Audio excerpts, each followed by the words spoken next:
In 2011, scientists from Chile found a weird-looking fossil in Antarctica that looked like a squashed football. Almost 10 years later, the rock just sat on a shelf in Chile's National Museum of Natural History with no specific label. It went by The Thing in the museum because it looked like something from a science fiction movie. When the scientists finally got their hands on the strange fossil, it turned out it was actually a giant soft-shell egg from around 66 million years ago. This one is more than 11 inches long and 7 inches wide. A regular chicken egg is just 2.5 inches long, and an ostrich egg is almost 6 inches long for comparison. So, the Thing won the title of the biggest soft-shell egg ever found and the second largest egg of any animal we know of. The only bigger egg that was ever found was that of the extinct Madagascan elephant bird, which is also 1.5 times as tall as Michael Jordan. The bird, not the egg. The Antarctic egg is also special because it's the first fossil ever found in this part of the world. So, whoever left it there must have been one big creature, probably a giant sea turtle that lived long ago, like a mosasaur. This is surprising because most scientists thought these creatures didn't even lay eggs. So this discovery could change what we know about them.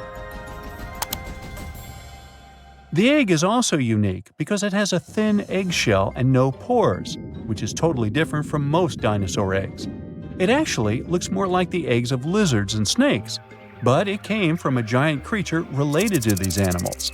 No known dinosaurs or flying reptiles from that time and place were big enough to lay such a huge egg, so it must have been a mosasaur after all. But we can't be 100% sure.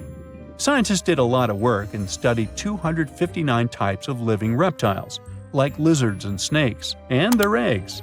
From this, they figured out that the mommy who laid the egg was probably at least 23 feet long, not counting her tail. During the late Cretaceous period, this part of Antarctica might have been like a nursery. Paleontologists have found bones of tiny mosasaurs and plesiosaurs in the same area, along with bones from the grown-up ones. Archaeologists in Norway made another cool but literally discovery and found dozens of arrows that had been hidden in ice for 6,000 years. They were melting out of a large ice patch in the high mountains, covering an area of about 45 football fields. In 2014 and 2016, when the summers were extra warm, scientists went to an ice patch called Langfoni to look around. They also found lots of reindeer bones and antlers there. Some of the arrows were whole and some in pieces, along with 5 arrowheads around the melting ice patch. This is more arrows than have been found at any other frozen site in the world. Some of the 68 found arrows date back to the Neolithic period, and the newest ones are from the 14th century of the Common Era. Ice is like the perfect time machine that can preserve whatever ends up there in an almost perfect condition. Langfoni became famous as one of the first ice patch sites after a local hiker found a 3,300-year-old leather shoe right next to its edge. Scientists are studying places like this to understand how people used these sites and how the ice patches from Norway to North America changed over time. Now, once upon a time, around 32,000 years ago, to be exact, a squirrel buried some seeds near a river in Siberia. Am I the only one getting the Ice Age vibes? Anyway, these seeds belong to a plant with cute white flowers.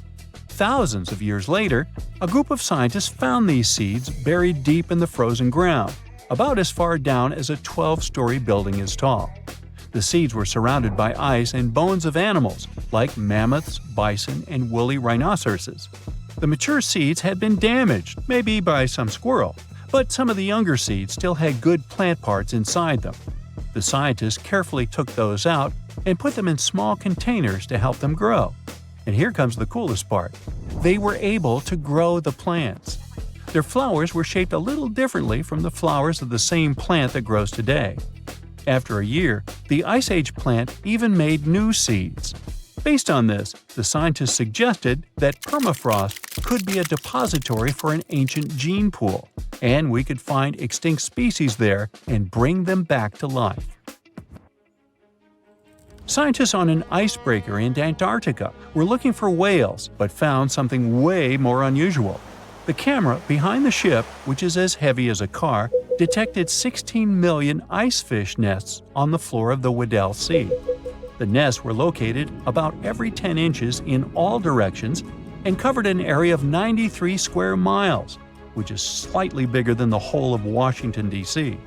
The colony even had a distinct border, which was a line in the sand. The scientists were in the area because they were studying a special spot in the ocean where the water was a little warmer than the water around it. In this warmer water, they found tiny animals called zooplankton near the top. When the young ice fish hatch, they swim up to this area to eat the zooplankton before going back down to the seafloor to grow up and have their own offspring. Since there was so much food, it made sense to see ice fish in this warm water. But they didn't expect to find such a huge number of ice fish nests, much more than anyone had ever seen before. New Zealand's Antarctic Heritage Fund found some old photo negatives in a hut in Antarctica. They turned out to be unique images from the Ross Sea Party. It was a famous failed expedition led by Ernest Shackleton. He wanted to become the first person to cross Antarctica by land, from the Weddell Sea to the Ross Sea, passing through the South Pole. But things went wrong when their ship, the Aurora, was blown out to sea. They had to use the hut from another explorer, Captain Robert Falcon Scott. His goal was to be the first person to reach the North Pole, but sadly, he didn't succeed either. The negatives were made of cellulose nitrate and were found stuck together in the small box. The Trust took the negatives back to New Zealand, where they carefully separated them and discovered 22 hidden images. Many of the photos were damaged, but the Trust could still recognize some familiar places around McMurdo Sound, a well-known area in Antarctica. No one knows for sure who took the pictures. In December 2021, some scientists noticed a strange mark on the Larsen Ice Shelf, a giant sheet of ice off the eastern coast of Antarctica. They thought it might be a river flowing under the ice, so they drilled down over 1,600 feet to check it out. They expected to find water, but they didn't expect to see that the water was full of fast-moving creatures called amphipods. The scientists also found that the water in the underground river had unusual layers of currents moving in different directions, which they still don't fully understand. Another surprising thing happened during their research. On December 20th of the same year, a volcano erupted far away in Tonga, and the pressure waves from the eruption were detected all the way down in the ice river in Antarctica. It shows how everything on our planet is connected, even in the most distant places. Baby T-Rex was adorable. There, I said it. Hard to imagine those two words in the same sentence, but come on, even Big Bad T-Rex didn't pop out of its shell all big, scary, and fully grown. In its first few months on Earth, Baby T was a cute, fluffy, turkey-sized ball of fuzz. It was kind of like a weird-looking bird coming out of an oversized egg.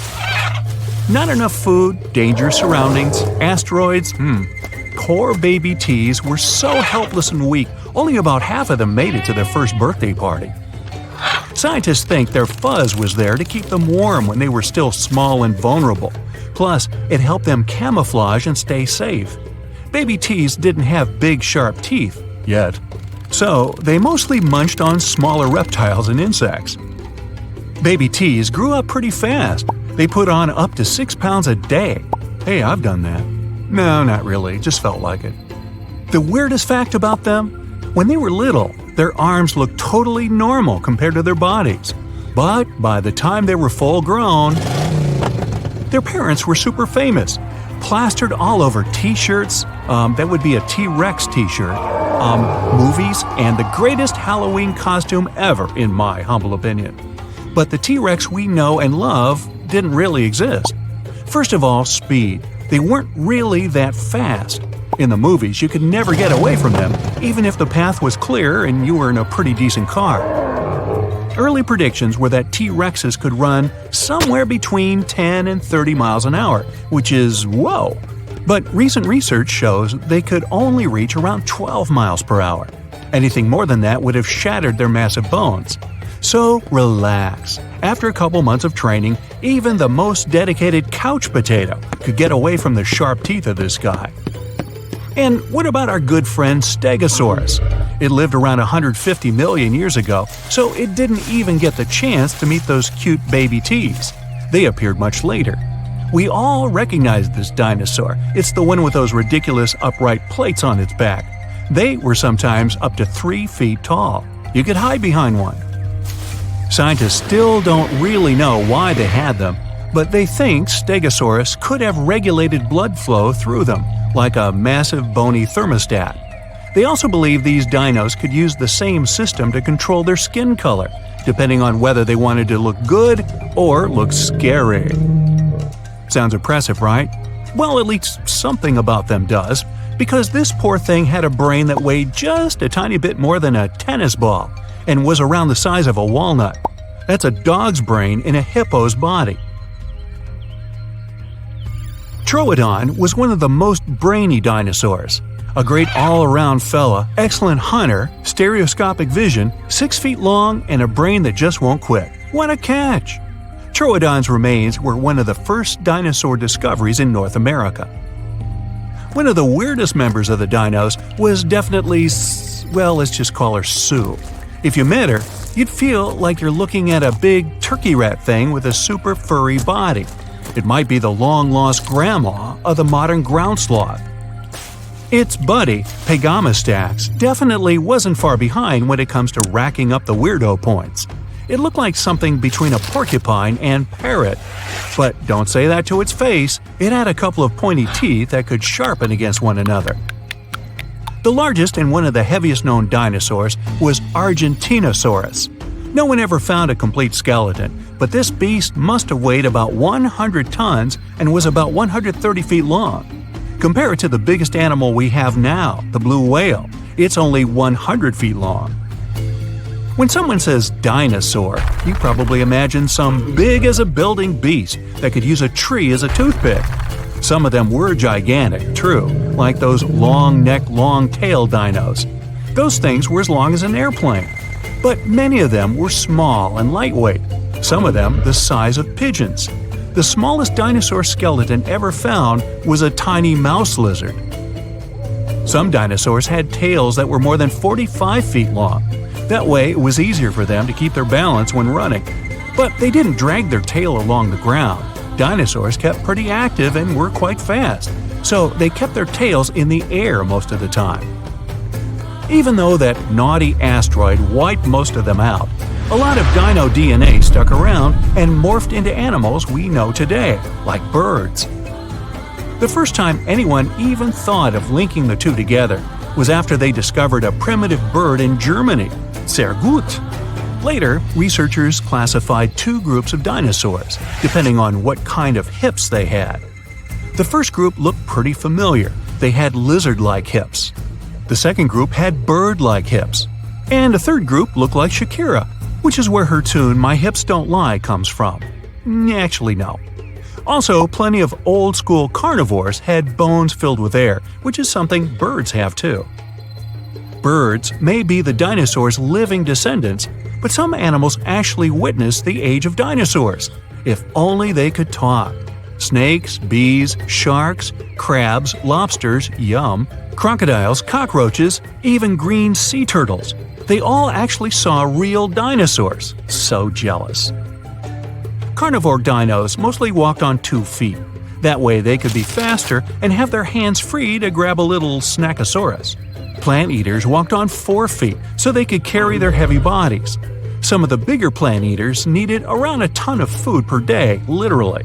Imagine animals so big they had to eat a house-sized pile of veggies on a daily basis. Still, a huge bush a day keeps the doctor away. Is that where that started? There are around 700 known species of extinct dinosaurs. Sounds like a lot, but we probably haven't discovered them all. 5 years back, they found out about a new type of dinosaur. It had these stubby horns right above its eyes, which looked so much like the comic book character. They named it Hellboy. Hop on the bright side of life together with our brand new tees, hoodies, and more. Click the link to pick your choice. In the 90s, Scientists discovered a crater in Mexico's Yucatan Peninsula. You know the story. Around 66 million years ago, a meteor the size of Mount Everest hit our planet and filled the atmosphere with dust, gas, and debris that caused a serious climate catastrophe. It triggered a heat wave and a blast wave that went up into the atmosphere, partially blocking out the sun. Game over. Thanks for playing, dinosaurs. The age of humans never crossed over with the dinosaur era. Dinosaurs disappeared more than 60 million years ago, but they existed on Earth for 160 million years. Modern-looking humans have only been around for about 250,000 years. Only 59 million years to go, people. Not all the dinosaurs were on vacation in Mexico when the asteroid hit. They lived all over the globe. Some lived in deserts, while others lived in areas near ancient rivers surrounded by thick forests and rich vegetation. They weren't too picky, so they lived wherever, even Antarctica. But it wasn't covered in snow back then. Both poles had forests growing on them. Most people imagine all dinosaurs to be grayish-green because of the movies. Plus, we usually just think of them as giant lizards.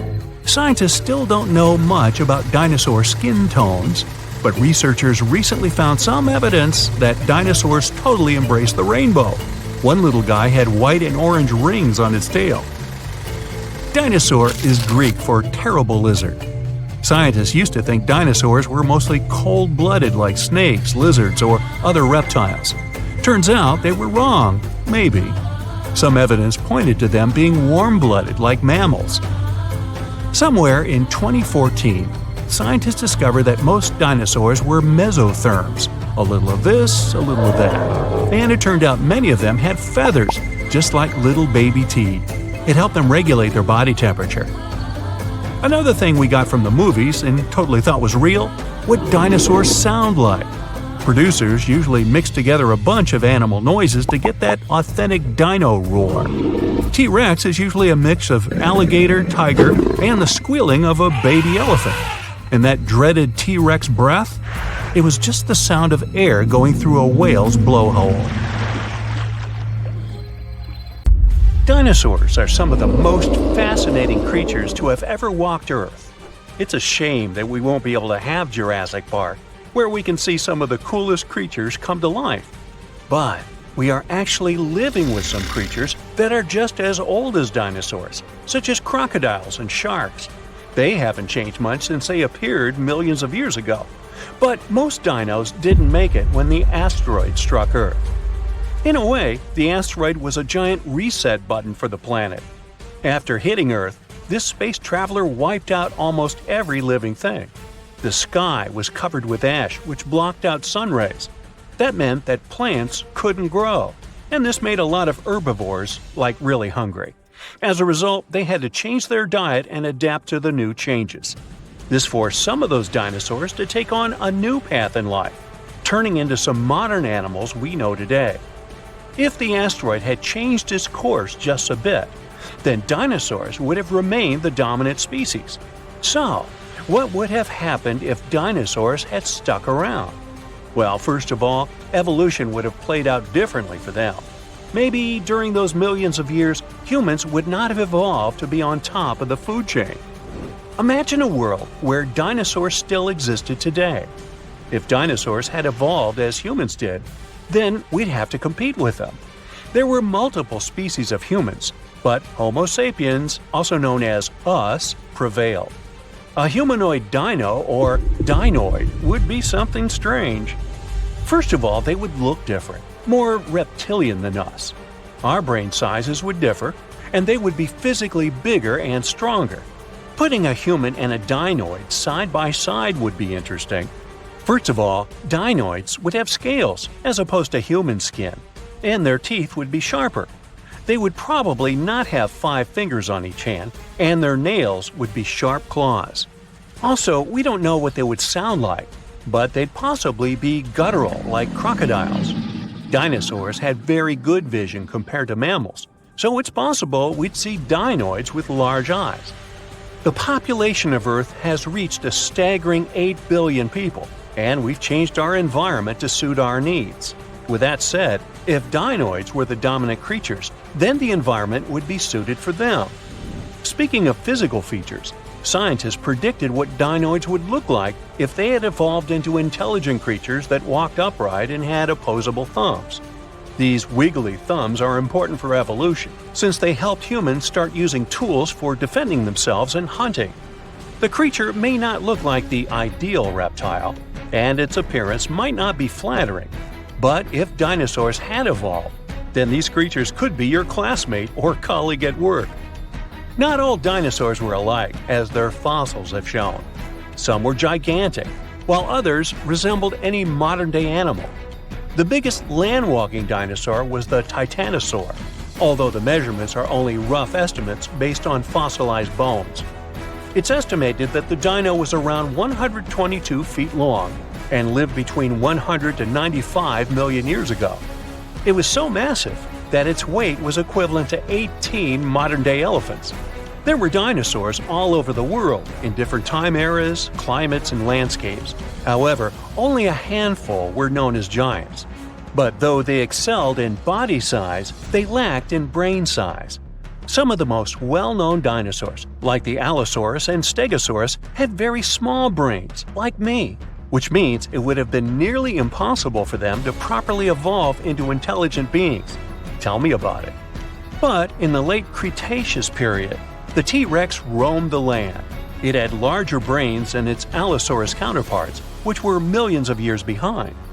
Even so, the T-Rex's brain only weighed just under a pound. A human brain is nearly 3 pounds. It might have been cool to see a T-Rex evolve into an intelligent being with opposable thumbs on its tiny stick hands. Contrary to popular belief, the T-Rex was actually quite slow, and a human could have easily outrun it. So, we know that these days, they wouldn't belong in any competitive sports that involve running. We know that dinosaurs could be herbivores and carnivores. But throughout their evolution, one thing remained the same: they had small brains. Other forms of dinosaurs were around too, such as long-legged and horned dinosaurs. Either way, they were on top of the food chain even when little mammals had cameo appearances. We have to consider that when the asteroid struck and wiped out dinosaurs, mammals took over the scene. If dinosaurs and mammals had shared the dominant position in the food chain and had followed a similar path in their evolution, then today's reality would be completely different than what we have now. Dinosaurs would have bigger brains and would compete with humans for the title of the smartest creature. One of the reasons why humans and parrots can talk is because of the strength and shape of our tongues. The evolved dinosaurs would have a different skull, shaped to fit such a tongue if they wanted to talk like humans. One of the reasons why humans made it to where we are now is because we evolved to stand upright to detect predators. This was one challenge we had to overcome in order to survive. But what would dinosaurs need to challenge if they were already the most dominant creatures? Some of the big-brained dinosaurs had long legs, which means they could run fast, detect predators, and grab food that otherwise would be beyond their reach. Their evolutionary path would be very different from that of humans, and maybe even more advanced. Their brains could have evolved into something impressive. They could turn out smarter than us and possess quicker reflexes. Imagine dinosaurs discovering gravity instead of Isaac Newton, or a dinosaur writing plays and poems better than William Shakespeare. Imagine dinosaurs possessing the creative knowledge to produce some of the finest art in history. Music and cinema would revolve around dinosaur culture, and fashion would look otherworldly. We would live in peace with dinoids, but we would certainly compete with them. The World Cup would feature dinosaurs and humans playing for their national teams, but clubs would be exclusively human or dinosaur. Some professions would be dominated solely by one species, and more physically demanding jobs would be taken by dinosaurs, like laborers and security guards. Eventually, dinosaurs would take over the world since they would be physically stronger than humans and would have better advantages than us. Humans, on the other hand, would need to figure out a way to keep up with dinosaurs. Mammals had a different path of evolution, where they never became gigantic super beasts as dinosaurs did. Instead, their brains developed and grew big. But even though humans are the smartest creatures on the planet, we don't have the biggest brain. Animals like orcas, whales, elephants, and other apes have bigger brains here. So why are we smarter than them? The answer is we don't know. The brain is the most complex organ we have, and we know so little about it. We don't even know exactly why it's so complex or why it behaves like that. Today's dinosaur descendants, like crows and parrots, have complex brains, which allows them to communicate, use tools, and even count. Bigger doesn't always mean better in this case. A parrot's brain is smaller than a cat's, but it's far more complex and intelligent than that of any feline out there. Some scientists argue that dinosaurs from the movies aren't 100% accurate, and that they used to have feathers. In terms of evolution, some small feathered dinos might have followed the path of primates. They might have evolved into a tree-dwelling primate that may also have followed the path of becoming another species of human. Now, you can't find living dinosaurs nowadays, which is a good thing, mostly, but you can still meet some creatures that might have gone to lunch with them. The frilled shark, for example, is a living fossil that comes from a family of sharks that have been around for about 80 million years. One of the coolest things about it is its long, eel-like body that can grow as long as 6 feet. It has 6 pairs of gills on its throat, which help the frilled shark breathe in the deep, cold ocean where there isn't much oxygen. The shark can move very quickly, like a snake, to catch its prey when it least expects it. Little frilled sharks take an exceptionally long time to grow, up to 3.5 years, which is one of the longest times for any animal with a backbone. The Chinese giant salamander is another living fossil that can tell you what was going on Earth around 170 million years ago. Now, when I say tell, I really mean it, as it can make sounds like hisses, whistles, and barks, and even a noise that sounds like a crying kid. The biggest Chinese salamander found so far weighed 130 pounds, as heavy as 2 Dalmatians, and was almost 6 feet long. Giant salamanders like to be alone. Hey, I want to be alone. And will chase away other salamanders from their space, except when it's time to start a family. During the day, they hide and sleep under rocks. They can make a special substance from their skin that keeps predators away. Now, gharials are reptiles that have been around for about 38 million years. They live in India and Nepal in slow-moving, muddy rivers. Sadly, there are very few gharials left in the wild, less than 100. These creatures can't control their body temperature, so they need to sunbathe to get warm or cool down in the water if they get too hot. Their eyes are close together and face forward, which helps them see in 3 dimensions and judge distances more accurately. Gharials also have a transparent third eyelid that protects their eyes when they're underwater. They have over 100 sharp teeth, but they can't chew their food. Instead, they use their strong jaws to grab prey and then, swallow it whole.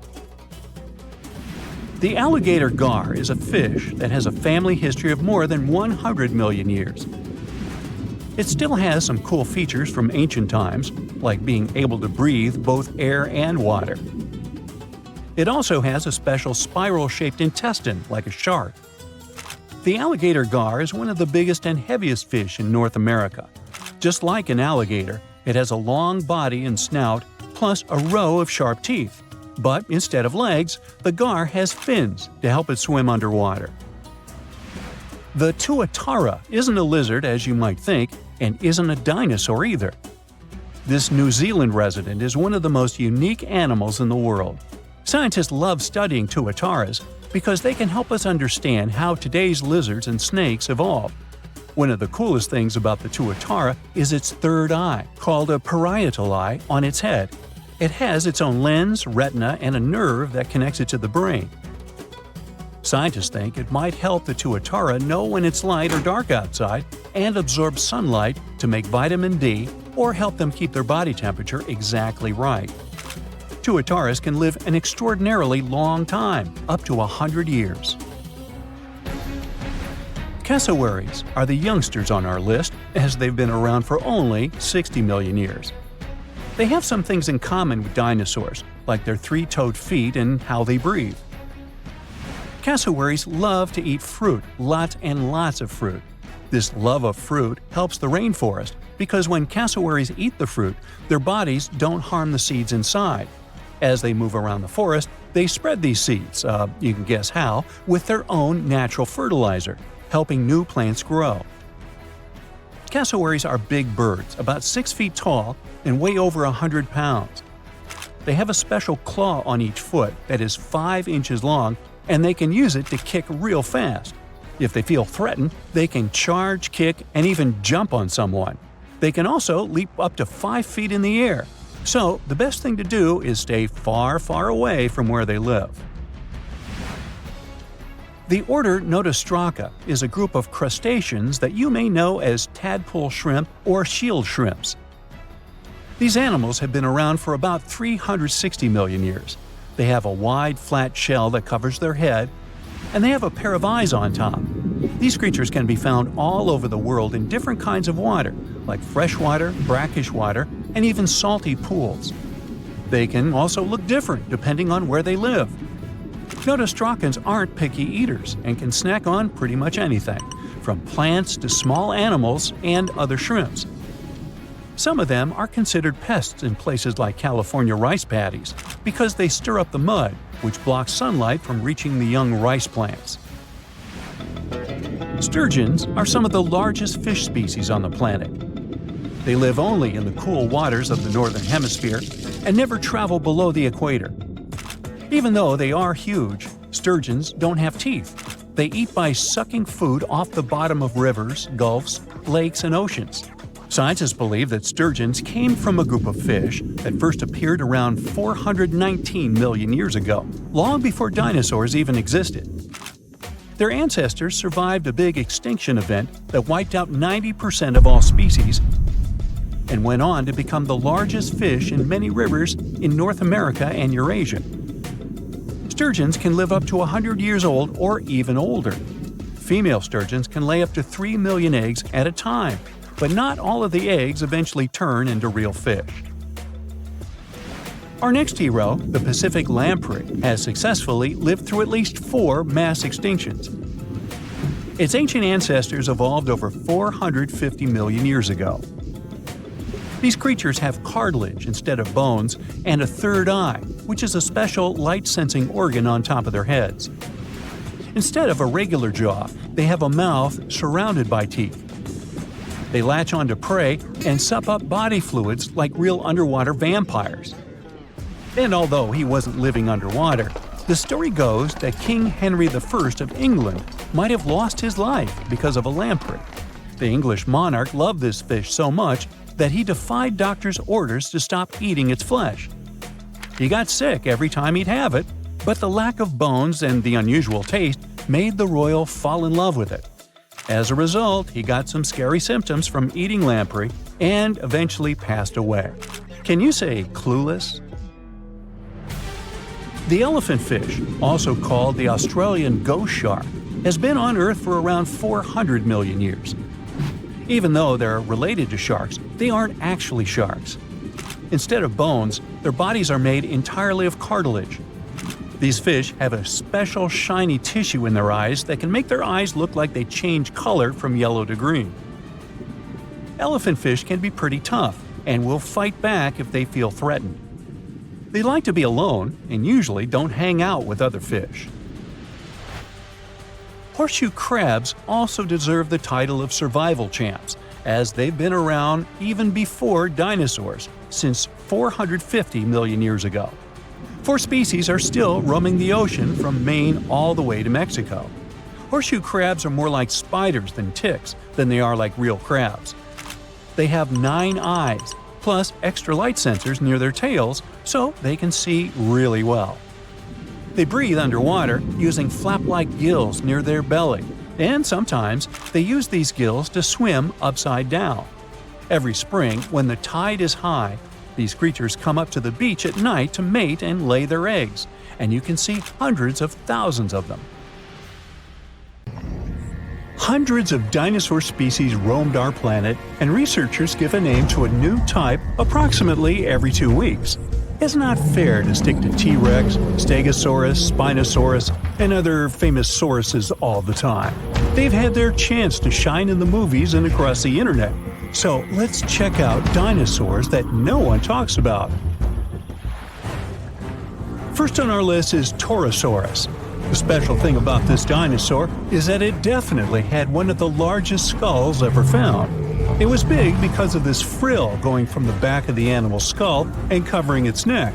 The frill wasn't there for protection. It was probably just to show off a bit. The bone in the frill was thin and full of holes. As you can see, it's very similar to Triceratops. There are still debates about whether these two are the same species, but more and more studies show that they were more like cousins. They were probably similar in size, but Torosaurus had a longer head with big openings, as well as longer frill bones with a groove on top. It also had more pairs of horns on the back of the frill. Some like to call Torosaurus a bull lizard. These fellas were plant eaters that may have lived in social groups.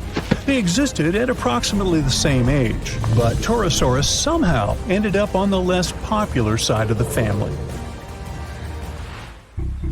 Kentrosaurus was a small stegosaurus. It's one of the least cuddly dinosaurs of all time.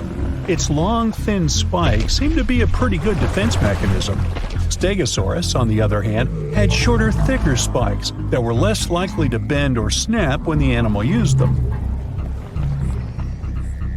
Now, you wouldn't want to get anywhere near Kentrosaurus, though. Its tail could swing in a big half circle and hit with a force strong enough to break a human skull. Any volunteers? No? Okay.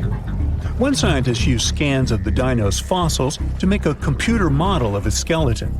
The model showed that Kentrosaurus had a flexible neck. It must have been really useful for looking around to see if something interesting was going on, or if there was any dangerous animals trying to sneak up. Kentrosaurus typically walked on all 4 legs with straight hind limbs. The computer model tells us it could spread its front legs out to its sides, too. Maybe it was a way to protect its belly during fights. Stegosauruses, in general, had tails that were like big weights at the back of their bodies. That's why their balance point was closer to their hips. That's also the reason why they could easily stand on their hind legs and swing their tails around. So most people haven't heard of heterodontosaurs, even though their fossils show that dinosaurs got feathers way back before we thought and in groups where we didn't expect it. In 2008, paleontologists identified the first known skull of a baby Heterodontosaurus, which was less than 2 inches long, smaller than a tea bag. This baby dinosaur had relatively big eyes and a short snout compared to bigger ones of its kind. Now, what's really interesting is that some scientists used to think that Heterodontosaurus's tusks, like those of modern warthogs, only appeared when they were fully grown. But it seems they had them from the early stages of their life. Heterodontosaurs had 5 fingers on each hand, 2 of which were opposable. It was a good tool, considering the animal probably ate both plants and meat. Humans have different types of teeth, some for biting, some for chewing, and also canines. But most reptiles have just one kind of teeth. Heterodontosaurus was special because it had 3 different types of teeth: small peg-like ones, big teeth resembling canines, and square-shaped teeth that did the cutting job. Scientists are not entirely sure how this creature used these different types of teeth. Maybe it was for digging up roots, breaking into termite nests, or even defending themselves against dangerous animals. Okay, say this name with me now: Psittacosaurus. She was quite a common dinosaur in its time, but she never still gained popularity. Scientists found out that when these dinosaurs were young, they probably crawled, considering they had longer arms and short legs. But as they got older, between 4 and 6 years old, their hind legs started growing much faster and became much longer than their front legs. So, later in life, they likely didn't move on all fours anymore, but walked on two legs. Inside the stomach of one of these creatures, scientists found pebbles. This shows the animals either had a hard time digesting what it ate, or it didn't chew its food very well. Its beak looks quite familiar. That's how it got its specific name, a parrot lizard. It was really strong, and some believe the creature used it to crack and open tough nuts and seeds before the pebbles in its stomach helped mash them up for digestion. These guys might have been good at swimming. They had broad feet, and the shape of their tail could have helped them move in the water relatively easily. Some scientists even believe they might have spent most of their lives swimming in rivers and lakes. In 2004, researchers found something really sweet: 24 young parrot lizards huddled together. They were too big to be hatchlings, so it could be a bunch of teenagers who had left their nests and then formed a group where they could support one another and defend themselves better. But apparently, that plan didn't work out so well.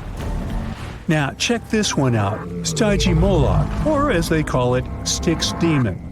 We're looking at a peaceful plant-eating creature with bony spikes and knobs on its skull. Most scientists believe it was a younger form of this fellow, even though they used to think they were a separate species. Stygimoloch is smaller than its more popular cousin, but it's also more robust and has a pretty thick neck. This dinosaur, with small forelimbs and long hind legs 3 feet high, which is half as high as an average human. That doesn't sound dangerous in the world of giant and fierce dinosaurs, but the animal had a very thick skull roof. Maybe it wasn't the strongest tool to defend itself, but it probably helped in combat with rivals from its own species. They most likely headbutted to win the hearts of their chosen ones. But rivals from its own herd were a piece of cake compared to the predators that might have gone after it. After all, this dino lived at the same time as old T-Rex. Now, when someone tells you to picture a dinosaur, Chisaosaurus would probably be the last thing coming to your mind. It looks as if you've put together pieces of random animals and tried to make your friends believe this truly was a real animal that once roamed the earth. But it's actually a dino, with giant sharp claws on its forelimbs, a bulky body, and a long neck ending with a tiny head. Now, don't let the claws scare you though. These creatures didn't go after other animals since they were herbivores, but these claws could protect the animal from intruders and predators. The full scientific name of this creature describes it as a giant sloth-like reptile from China. This animal was one of the biggest and oldest members of the group where it belonged, which lived around 115 million years ago. No, I wasn't around then. At first, it was hard to tell which animals were related to this weird-looking dinosaur. But in the 1990s, scientists made a conclusion that they were modified plant-eating theropods, which is similar to carnivorous dinos. They also most likely had feathers and small wings, like some sort of a very big turkey. Now, thanks to new fossil discoveries and technologies, we're getting to learn more and more about the biology of dinosaurs. Some people don't need to know more than the fact that a few of them were colossal, terrifying, and vicious. But for those of us that do, the use of comparative biology, pigment analysis, and powerful new X-rays have allowed us to gain insight into specific features, such as their colors, eating behaviors, and the shapes of their tongues. Yes, that's right, the shapes of their tongues, which, for a long period of time, was something of a mystery. This is because soft, fleshy dinosaur parts are hardly ever retained in fossil form. But thanks to the discovery of some surviving hyoid bones, which are situated at the root of the tongue in front of the neck, we now have some insight. Most animals have this hyoid bone that anchors the tongue. The shape and complexity of the bone determine how free-moving the tongue can be.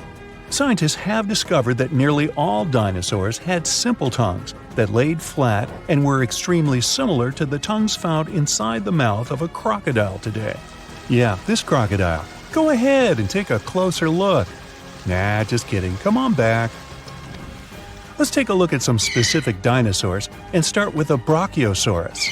Let me stick my neck out on the line by guessing that most of you will be familiar with this dinosaur because of its neck.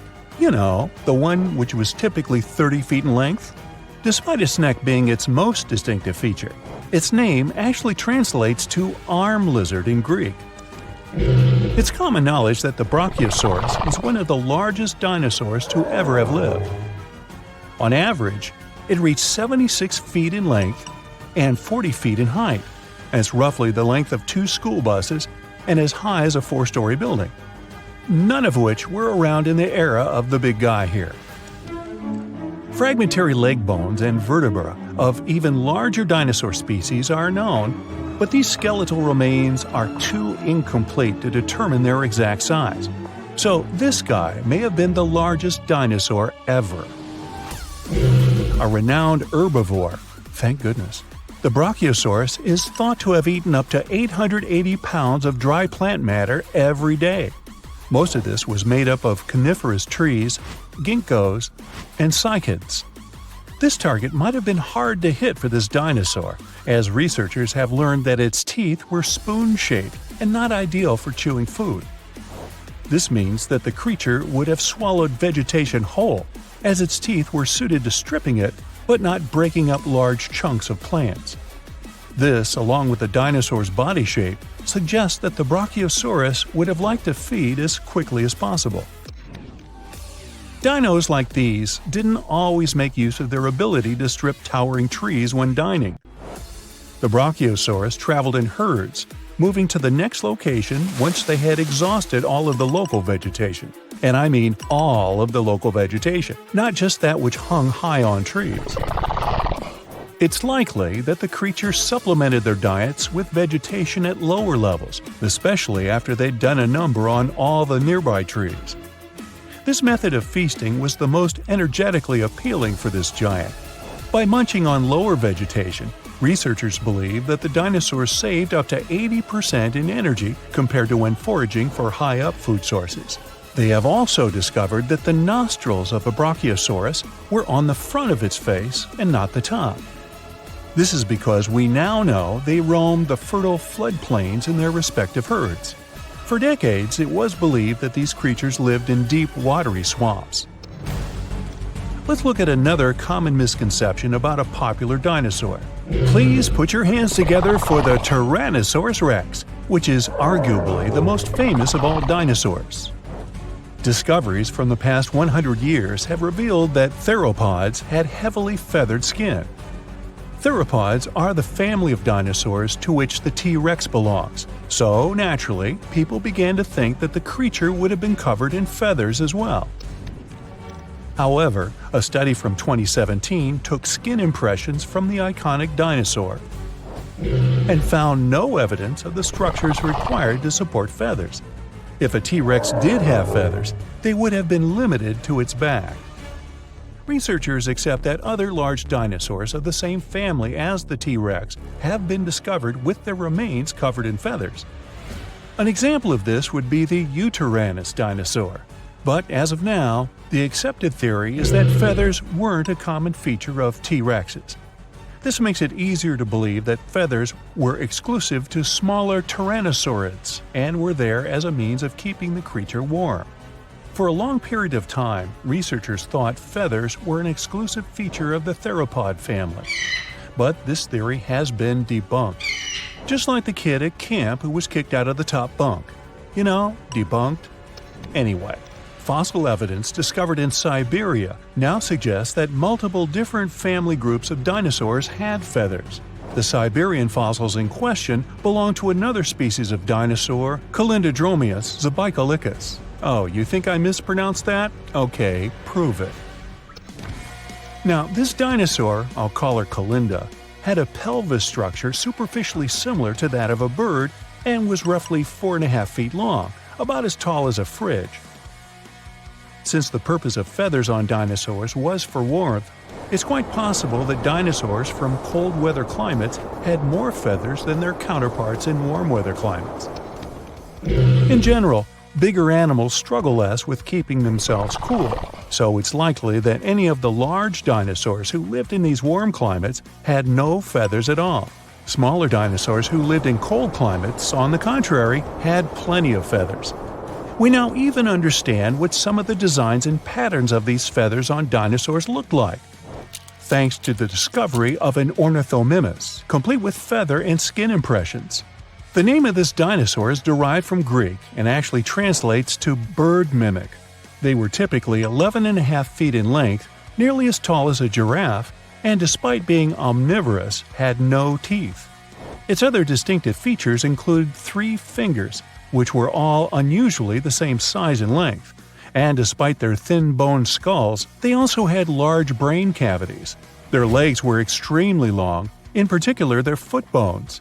Combine this with their toothless beaks and long necks, and yep, it must have looked a lot like an ostrich.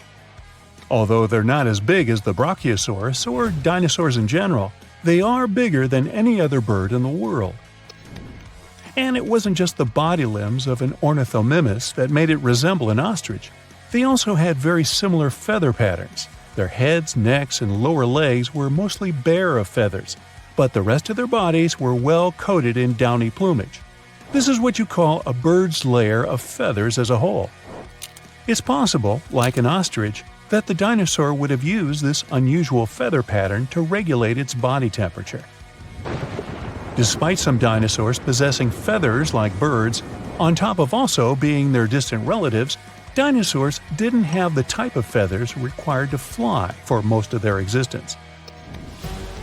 Feathers found in fossil impressions or preserved in amber have allowed researchers to gain insight into why these creatures weren't very aerodynamic. The structure of these feathers appears to be very simple, with a poorly defined and flexible central shaft. These feathers would have better served any dinosaur as a fashion statement, as they would have helped attract the attention of other dinosaurs. These feathers also would have had the ability to regulate body temperature. Surprised to hear that dinosaurs had ostrich-like feathers? Wait till I tell you that their prehistoric distant reptile cousins had something that looked like fur. Allow me to introduce you to the pterosaur. Its name is derived from Greek and translates to winged lizard. Just like dinosaurs, they were initially thought to have scaly or leathery skin all over their bodies. But over the course of the 20th century, fossil examinations revealed that many parts of a pterosaur's body were furry. The wingspan of a pterosaur could reach the length of over 23 feet, about as long as a London bus. Its toothless jaw was very long and resembled that of a pelican. How could something that looks like a pelican be so terrifying? These creatures were coated in pycnofibers. Those were simple structures, feather-like in composition, but strand-like and fuzzy like fur. Further research suggests that some parts of the pterosaur's body had more complex kinds of feathers with branching strands. If this is accurate, it would be the first time feathers were found on an animal that was neither a dinosaur nor a bird. The problem with that asteroid that destroyed dinosaurs was not that it fell, but where it fell. This colossal space rock found the worst place where it could land. Also, the angle at which it hit the ground was the most unfortunate. If it had fallen vertically, there would have been less destruction. But it fell at such an angle that it threw a huge amount of dust into the air. After the disaster occurred, tons of soot started burning. 65 million years ago, only 13% of Earth's surface contained the right amount of sulfur and oil needed to form a colossal amount of soot. If the asteroid had fallen on the other 87% of the territory, dinosaurs could still be living today, but it hit the worst place and lifted 1 million tons of burning material into the sky. A cloud of incandescent particles covered the sky and set off on a journey across the mainland. Then, these particles settled on the ground and caused large-scale fires. Trees were burning and sending more soot into the sky. But the asteroid collided not only with rocks, it fell on the coast in a place where the seabed was filled with sulfate. As a result of the collision, it started burning, which caused the release of sulfuric acid into the atmosphere. The air became poisoned. It seems the dinosaurs didn't stand a chance. And now, let's imagine the asteroid falling in another place, somewhere in the middle of the ocean. Huge waves flooded part of the land, but almost all kinds of dinosaurs survived. Or even better, the rock could have fallen somewhere in the desert and left behind a giant crater. That's all. Yes, several dinosaurs passing by wouldn't have survived the collision, but the situation wouldn't have been so critical in general. So, giant lizards remain dominant on our planet. They don't allow other animals to develop since Tyrannosaurus and other ferocious reptiles hunt mammoths and other ancient creatures. The population of mammals is decreasing. Velociraptors are fighting for territories with saber-toothed tigers and giant bears. A struggle for survival between dinosaurs and other animals begins. Then, the Ice Age comes, and some reptiles don't survive. Then, new players enter the field. Those are humans' early ancestors. Living side by side with dinosaurs is difficult. Lizards attack settlements and caves, so people have to build high walls for protection. By the way, the Tyrannosaurus poses less danger to people than you might have thought. According to the latest research, many creatures were able to run away from this monster. Yes, you probably saw how easily they caught up with cars in the movies, but it wouldn't be as scary in reality. Paleontologists and biologists have analyzed the strength of dinos' bones and found out that the creature couldn't reach high speeds. The maximum it was capable of was running twice as slow as a field athlete. Thousands of years have passed. People have learned to live with dinosaurs. They've even managed to tame some lizards. They've domesticated herbivorous dinosaurs to develop agriculture. Triceratopses and bulls now plow fields together. Imagine farms swarming with diplodocus or brachiosauruses. People climb their long necks and pick fruit from high trees. Stegosauruses protect pastures from wolves and velociraptors. Dinosaurs with shells, such as ankylosauruses, help people cross deserts. They, along with camels and donkeys, carry heavy loads. People share the planet with ancient lizards and live in harmony. The situation in the seas and oceans is much worse. Sea reptiles attack wooden ships and catch all the fish. Imagine that you're sailing to another continent with tons of grain, fabrics, fur, and other goods. And then a giant mosasaur appears on the horizon. It's one of the most powerful sea lizards. A great white shark looks like a small fish next to it. The creature could easily defeat a megalodon. And then it comes across a wooden ship. It bites into the deck and pulls the whole boat underwater. Water dinosaurs are the main obstacle to communication between countries. This slows the progress down for 100 years. People built metal ships to withstand the attacks of the mosasaur. And finally, they managed to establish sea connections. A similar problem occurs when the first planes take off into the sky. Imagine you're flying on a passenger Boeing. You look out of the window and see a pterodactyl. Wait, it's impossible. These winged lizards aren't so fast, but they can catch up with a helicopter or some old biplanes. This poses a serious threat to flights, so people install sound protection systems on board each aircraft. Pterodactyls hear irritating ultrasound from a distance and fly as far away from it as possible. People equip submarines and ships with the same sound shields. Then, after people have learned how to defend themselves from dinosaurs, another problem appears. Lizards are the kings of wildlife, so they displace all other animal species. Dinosaurs run across African savannas, and lizards with fur live in cold winter forests. Lions, wolves, and bears are not the rulers of the wild. Rhinos fight with Parasaurolophuses. Stegosauruses attack hippos and take away their territories. Venomous dinosaurs live in jungles. Lizards that can climb trees scare monkeys. Imagine a reptilian ape jumping from one branch to another. To save regular animals from extinction, people have to control the population of predatory reptiles.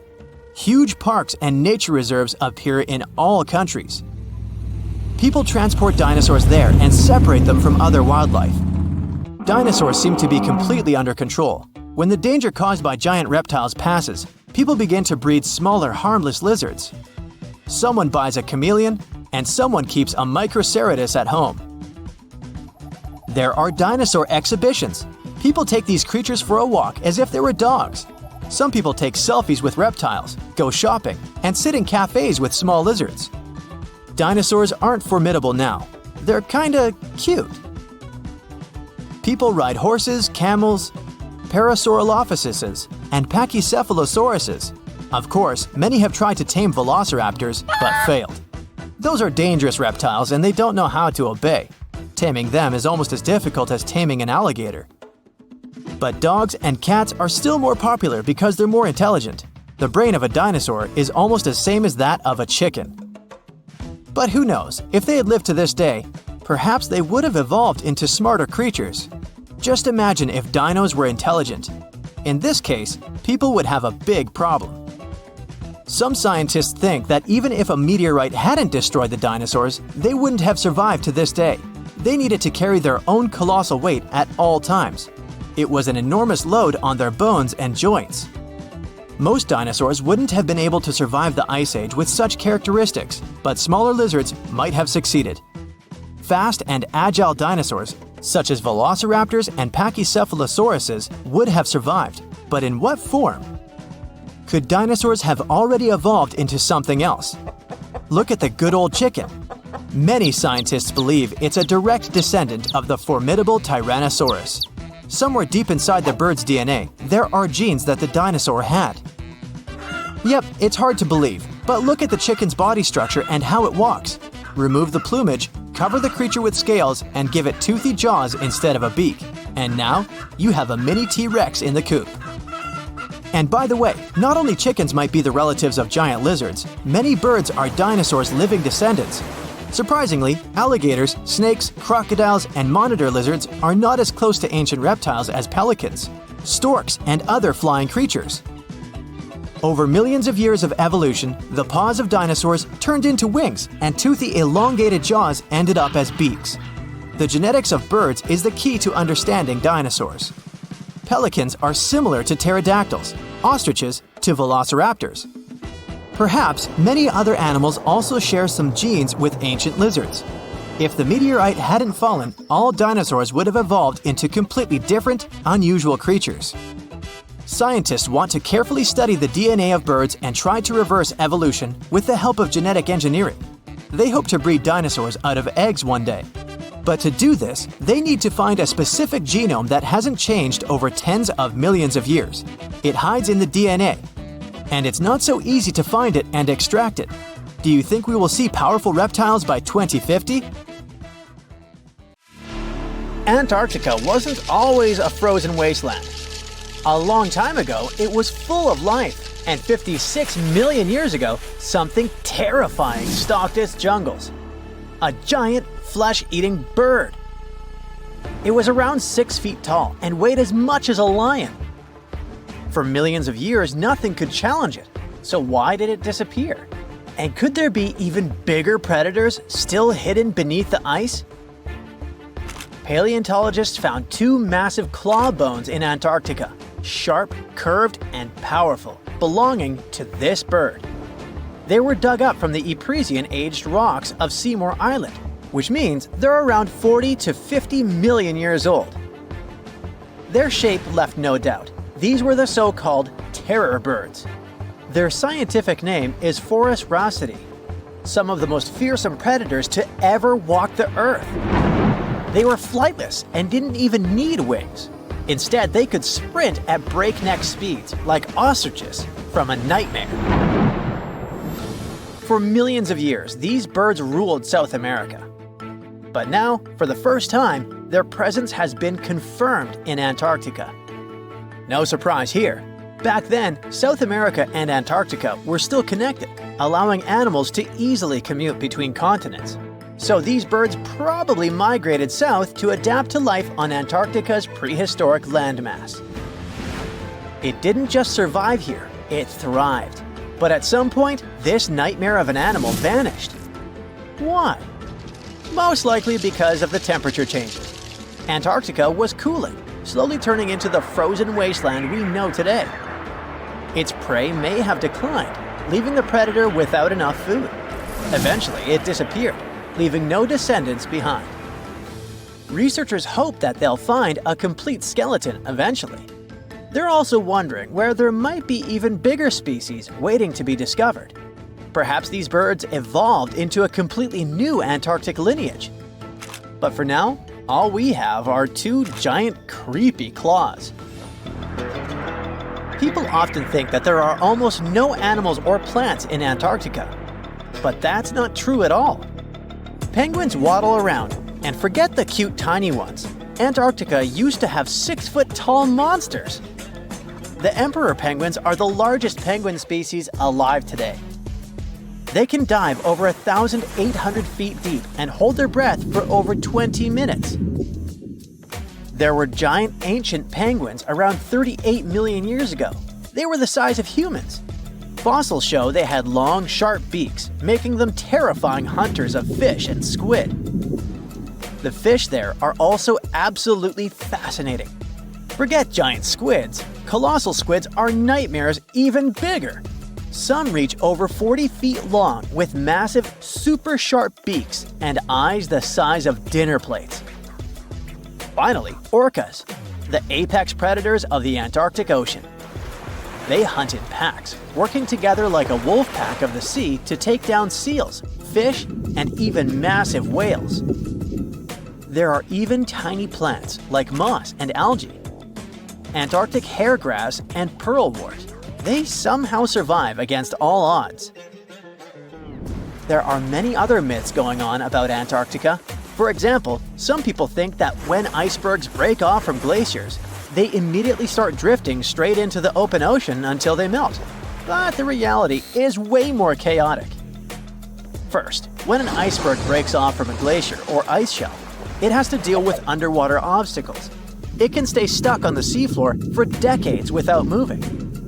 Then they get caught in powerful whirlpools and spin in place for months. One iceberg, a 23A, spent nearly 40 years frozen in place before finally breaking free, only to get caught in a swirling ocean vortex for another 8 months. After that, their paths are influenced by ocean currents, tides, winds, and even underwater topography. They don't just float freely. Their movements are full of literal, unexpected twists. And speaking of glaciers, another strange rumor is that some humans can't travel more than 311 miles inland in Antarctica because of an impassable ice wall, freezing jet fuel, deadly winds, and no oxygen. But this is completely false. Antarctica has been explored by planes, vehicles, and even scientists on foot. There's an entire research station sitting at the South Pole. People live there all year long. The ice wall is real, a massive ice cliff rising above the ocean. But that isn't some secret barrier, it's an ice shelf. These are thick slabs of ice that form when glaciers slowly flow off the land and spread over the ocean. Almost 3/4 of Antarctica's coastline is made up of them, but they don't form some giant ring around the world. Antarctica is one of the most extreme places on Earth, but we've conquered its challenges and we keep learning more about it every year. That's why every year, millions of dollars are poured into keeping research stations running, protecting wildlife, and making sure the people who live there have everything they need. But where does all this money go? Well, Antarctica stations are basically small cities. There's electricity, heating, water purification, food storage, and medical facilities. The biggest station, McMurdo, is basically a town with over 1,000 people in summer.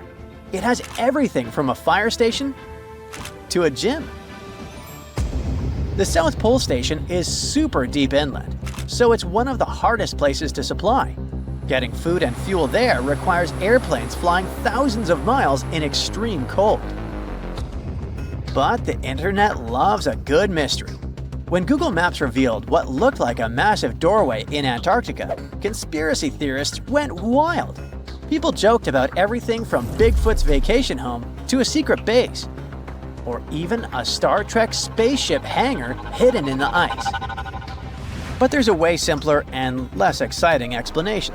It's actually a grounded iceberg, a chunk of ice that got stuck in shallow water and is now slowly melting. As ice moves across the landscape, it flows around bumps and obstacles, creating odd shapes. The process of melting, breaking apart, and refreezing can carve ice into unexpected forms. Antarctica also has incredibly strong downward-blowing winds that sculpt ice into dramatic formations over time. No secret doorway, unfortunately. And speaking of doors, for years, Ushuaia, Argentina, has been called the gateway to Antarctica, the last stop before the icy continent, the place where expeditions begin. But there's another option. Punta Arenas, Chile. Let's compare them. Ushuaia is closer to Antarctica. It's the top departure point for tourists going on cruises. But no regular flights to Antarctica. No major scientific bases operating from here. It's basically controlled by the military, which refuses to allow private flights, only commercially operated ships. Yes, Punta Arenas is further from Antarctica, but 22 countries and global organizations use it as their main base. There are regular flights to Antarctica happening there every year. Private airlines can actually operate here, making it the real air connection to Antarctica. Ushuaia may have the best location physically, but Punta Arenas actually runs the show. Argentina made a huge error in picking its Antarctic airbase. Instead of setting up a simple, accessible base at sea level, they built Marambio Base, very high, on rough terrain, completely impossible to reach by land. Everything has to be flown in by helicopter, making operations slow, expensive, and frustrating. For 50 years, Argentina stubbornly stuck to this bad decision, while Chile set up efficient, well-planned bases that the world now uses. If things don't change, Ushuaia will be nothing more than a tourist stop. But what's terrifying is that Antarctica seems to be returning to its past. It's supposed to be the coldest place on Earth, but something shocking happened just recently. For the first time in recorded history, temperatures in Antarctica broke 68 degrees Fahrenheit. This continent is buried under miles of ice. Usually, temperatures there can drop to minus 112 degrees. But in the winter of 2020, scientists recorded an insane 69 degrees on Seymour Island, hotter than many places in Europe at that time. Scientists believe there are several reasons for that. First, there are changes in the way heat moves around the planet's waters. Second, melting permafrost due to the planet warming. It looks like the climate is changing faster than expected. Australia used to have its own giants. Those were huge animals that could have dwarfed anything living on this continent these days. Scientists found the remains of many of those ancient creatures in the Narracuta Caves in South Australia, 4 hours away from Adelaide. It's a lovely region, but it can be treacherous. Watch out for holes the ground is pocked with. Known as pitfall traps, many of them are no wider than a coffee table. They're deep and plunge into the darkest of caverns. One of such caverns is called Victoria Fossil Cave, and it's a treasury that's been hiding the bones of around 45,000 animals for centuries. Some of the oldest bones belong to creatures far more terrifying than any animal you can encounter today. Those were the ancient Australian megafauna, huge beasts that roamed the continent during the Pleistocene epoch. During those, there were giant snakes, huge flightless birds, wombat-like creatures the size of a rhinoceros, and many others. One of the largest examples of the Australian megafauna scientists have discovered so far is the Diprotodon. That giant herbivorous creature was 10 feet long and 6.5 feet tall, and weighed more than 6,000 pounds, about as much as a small Asian elephant. Even though this terrifying beast didn't eat meat, it could have smashed other animals with its sheer weight.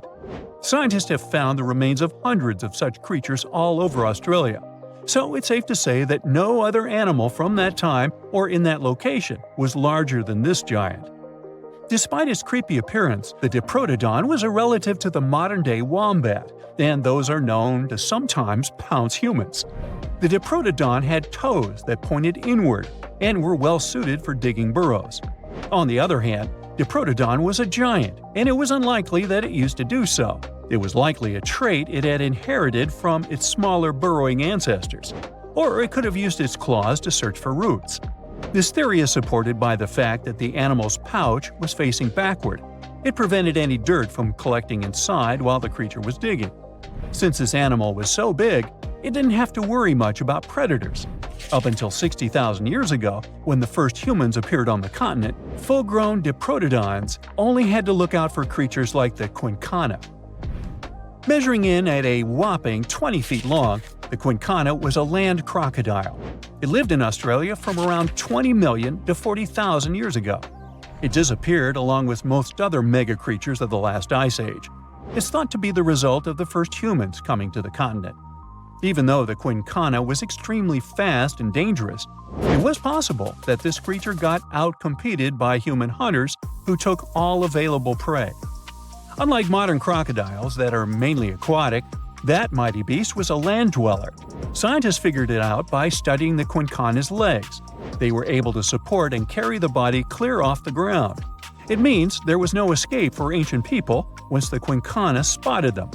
Modern crocodiles can only push themselves along on their bellies. Such an adaptation allowed the quincana to chase its prey for long periods of time, exhausting it in the process. Another creepy feature of this ancient monster was its teeth. Aquatic crocs have conical teeth. Those are great for gripping and holding on to prey underwater. But quincana had knife-like teeth, ideal for slicing soft-bodied animals like, mammals. Another Australian monster, Thylacoleo, wasn't all that large, but it didn't make it any less terrifying. It was still among the top predators and the biggest carnivorous animals in Australia. This creature was a true oddity of nature, even by prehistoric standards. First, its teeth resembled not those of a regular predator, but those of a rodent. Its front incisors were enlarged, taking the place of canines. Premolars were also shaped like blades. They were used for cutting flesh and bone.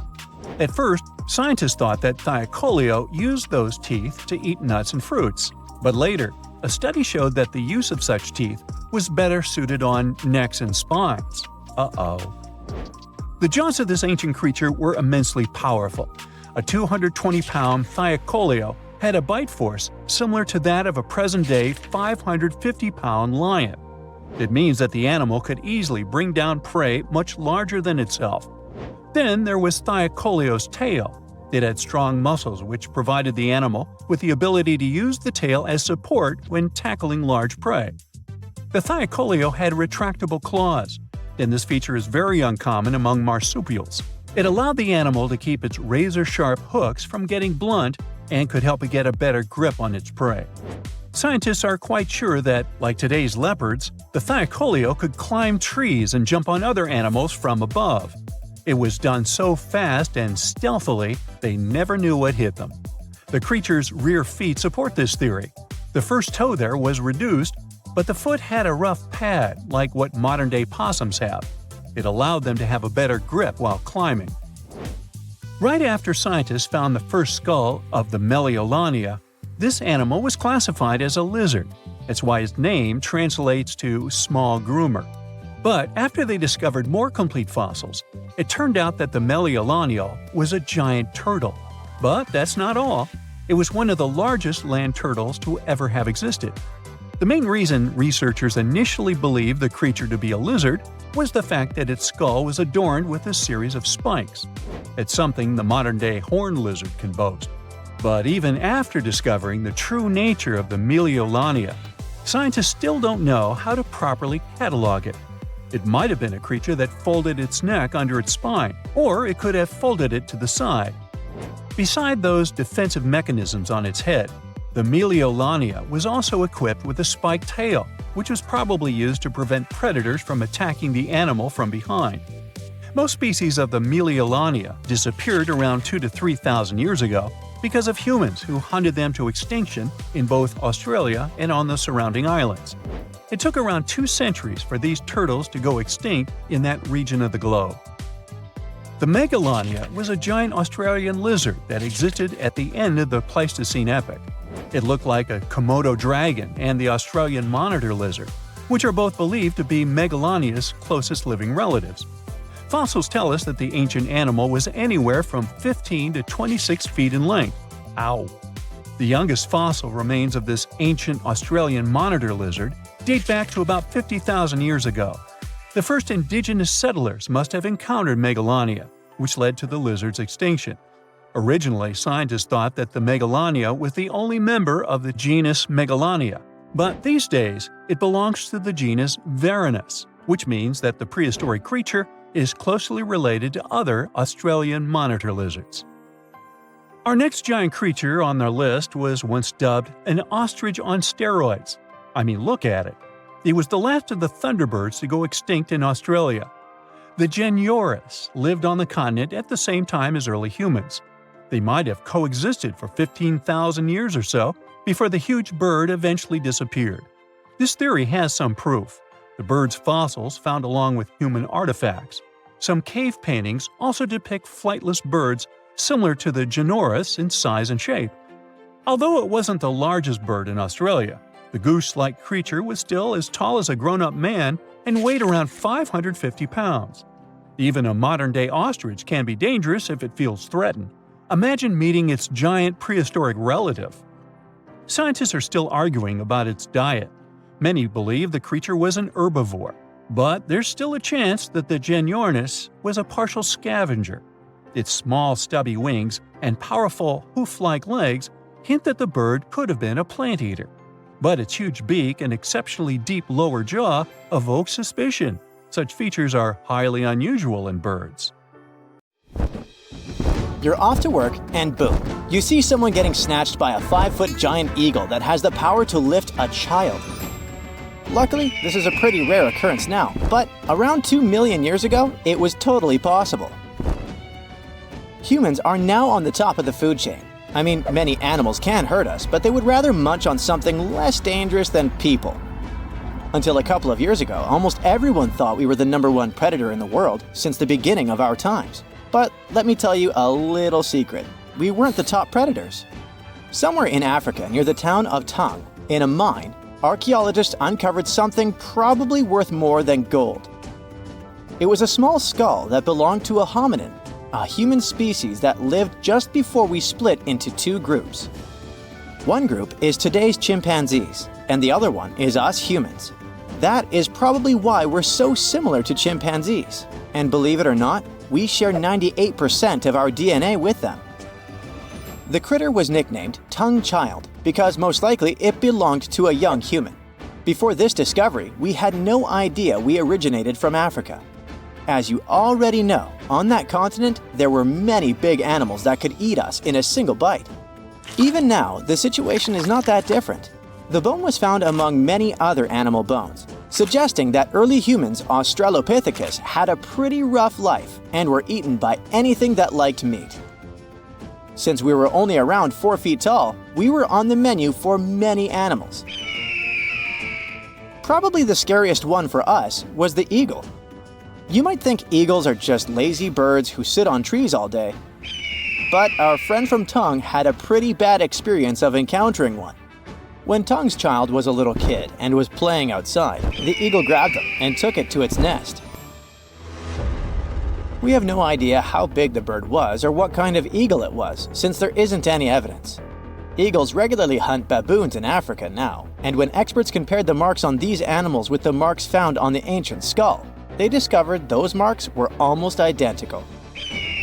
The worst thing about eagles is that they're like zombies, and their favorite food is brains, so they attack the head first. Even now, we're not safe from sky attacks since eagles can theoretically snatch kids. Stop looking at the sky now. There are many more land animals that can harm you. Roughly 500,000 years ago, our ancestor, Homo rhodesiensis, was doing his chores when he was ambushed by a hungry ancient hyena.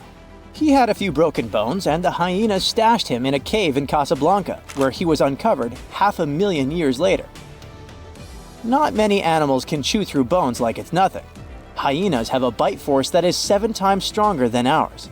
They keep meat stacked in hidden places, so they can have snacks for later. Since we can't see at night and hyenas can, they hunted us at night. This might be the reason why people are scared of the dark. It's an instinct passed down from our ancestors because, at night, they had to stay inside caves or other structures to avoid monsters. Technically, our ancestors played real-life Minecraft in survival mode.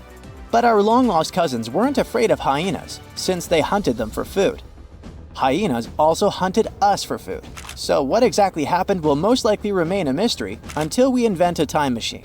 Today, hyenas are known man-eaters, but they're nowhere near their ancient ancestor, which was twice their size.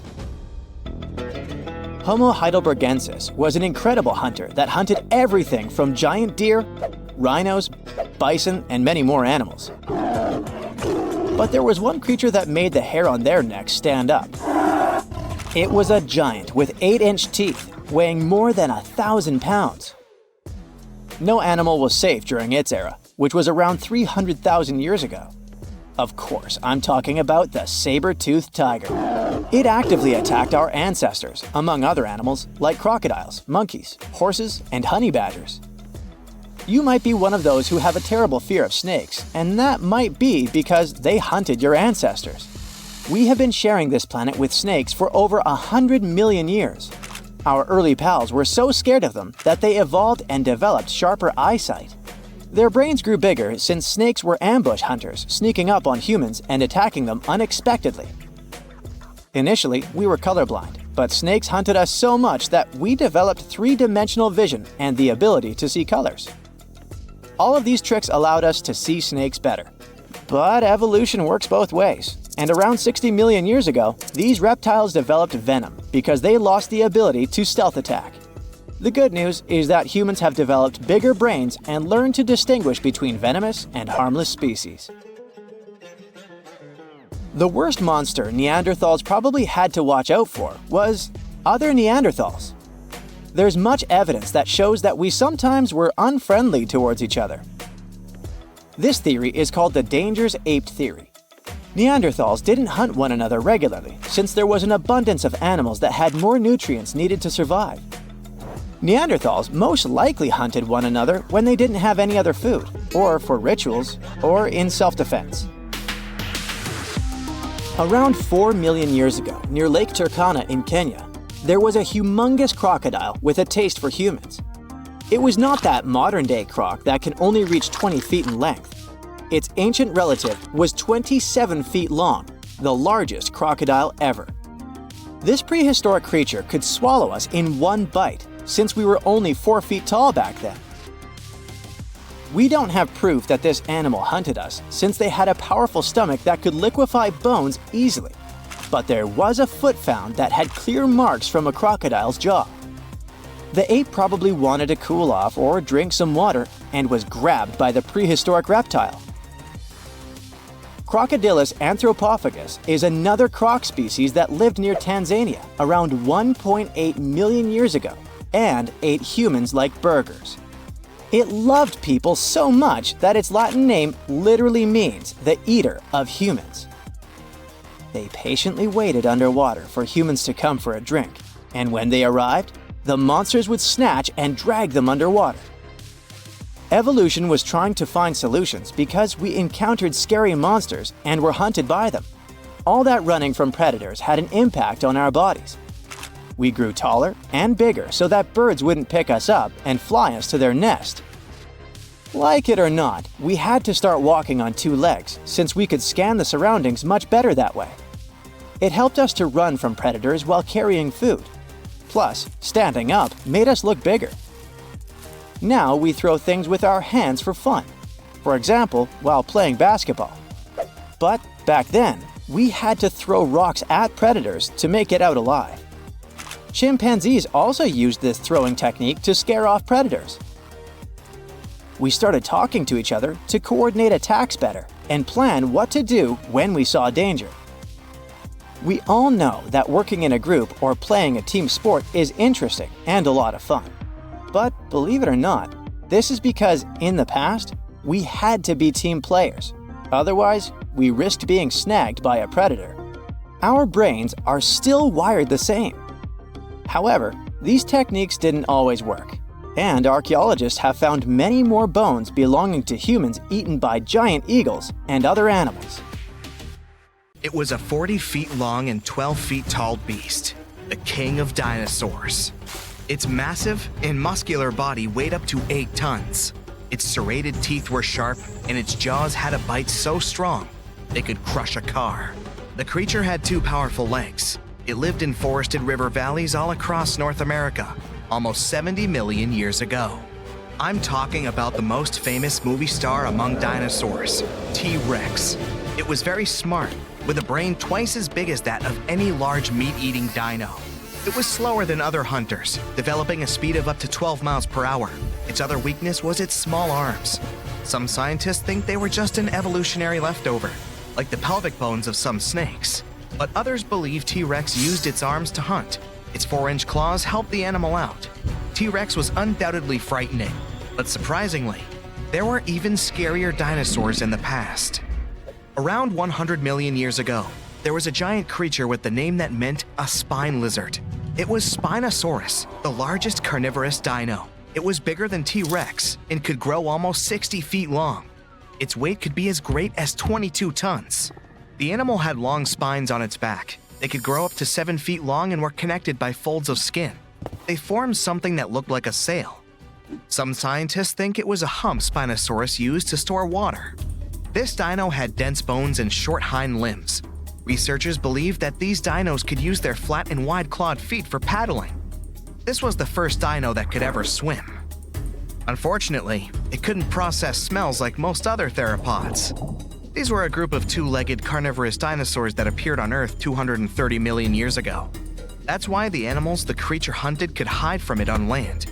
The Spino dino spent most of its time in the water. It roamed the swamps of North Africa and mostly fed on fish, big prehistoric sharks, and sometimes other dinosaurs. It had a long, thin, and narrow snout like a crocodile. Unlike other dinos of its kind, which had curved teeth, Spinosaurus had conically shaped straight teeth. Giganotosaurus, which is the Greek word for giant southern lizard, was considered the largest meat-eating dino until Spinosaurus was found. It lived around 100 million years ago in South America, around 30 million years before T-Rex appeared there. It was longer and taller, but more slender than T-Rex. And while T-Rex had 2 fingers, this giant had 3. It walked upright on its 2 big and very strong legs. Its tail was pointed and thin, which helped the creature make fast turns while running and keep its balance. The animal could move at a speed of up to 31 miles per hour. T-Rex's maximum speed was 25 miles per hour at the most. Any faster than that, and the giant could lose its balance and fall over. Giganotosaurus had 2 arms with sharp claws. It was mostly an opportunistic meat-eater feeding on everything it found on its way. Its bite wasn't as strong as T-Rex's, but it still managed to deal with some bigger animals, like herbivore dinosaurs. Maybe there was even an Argentinosaurus among them, the biggest animals ever found.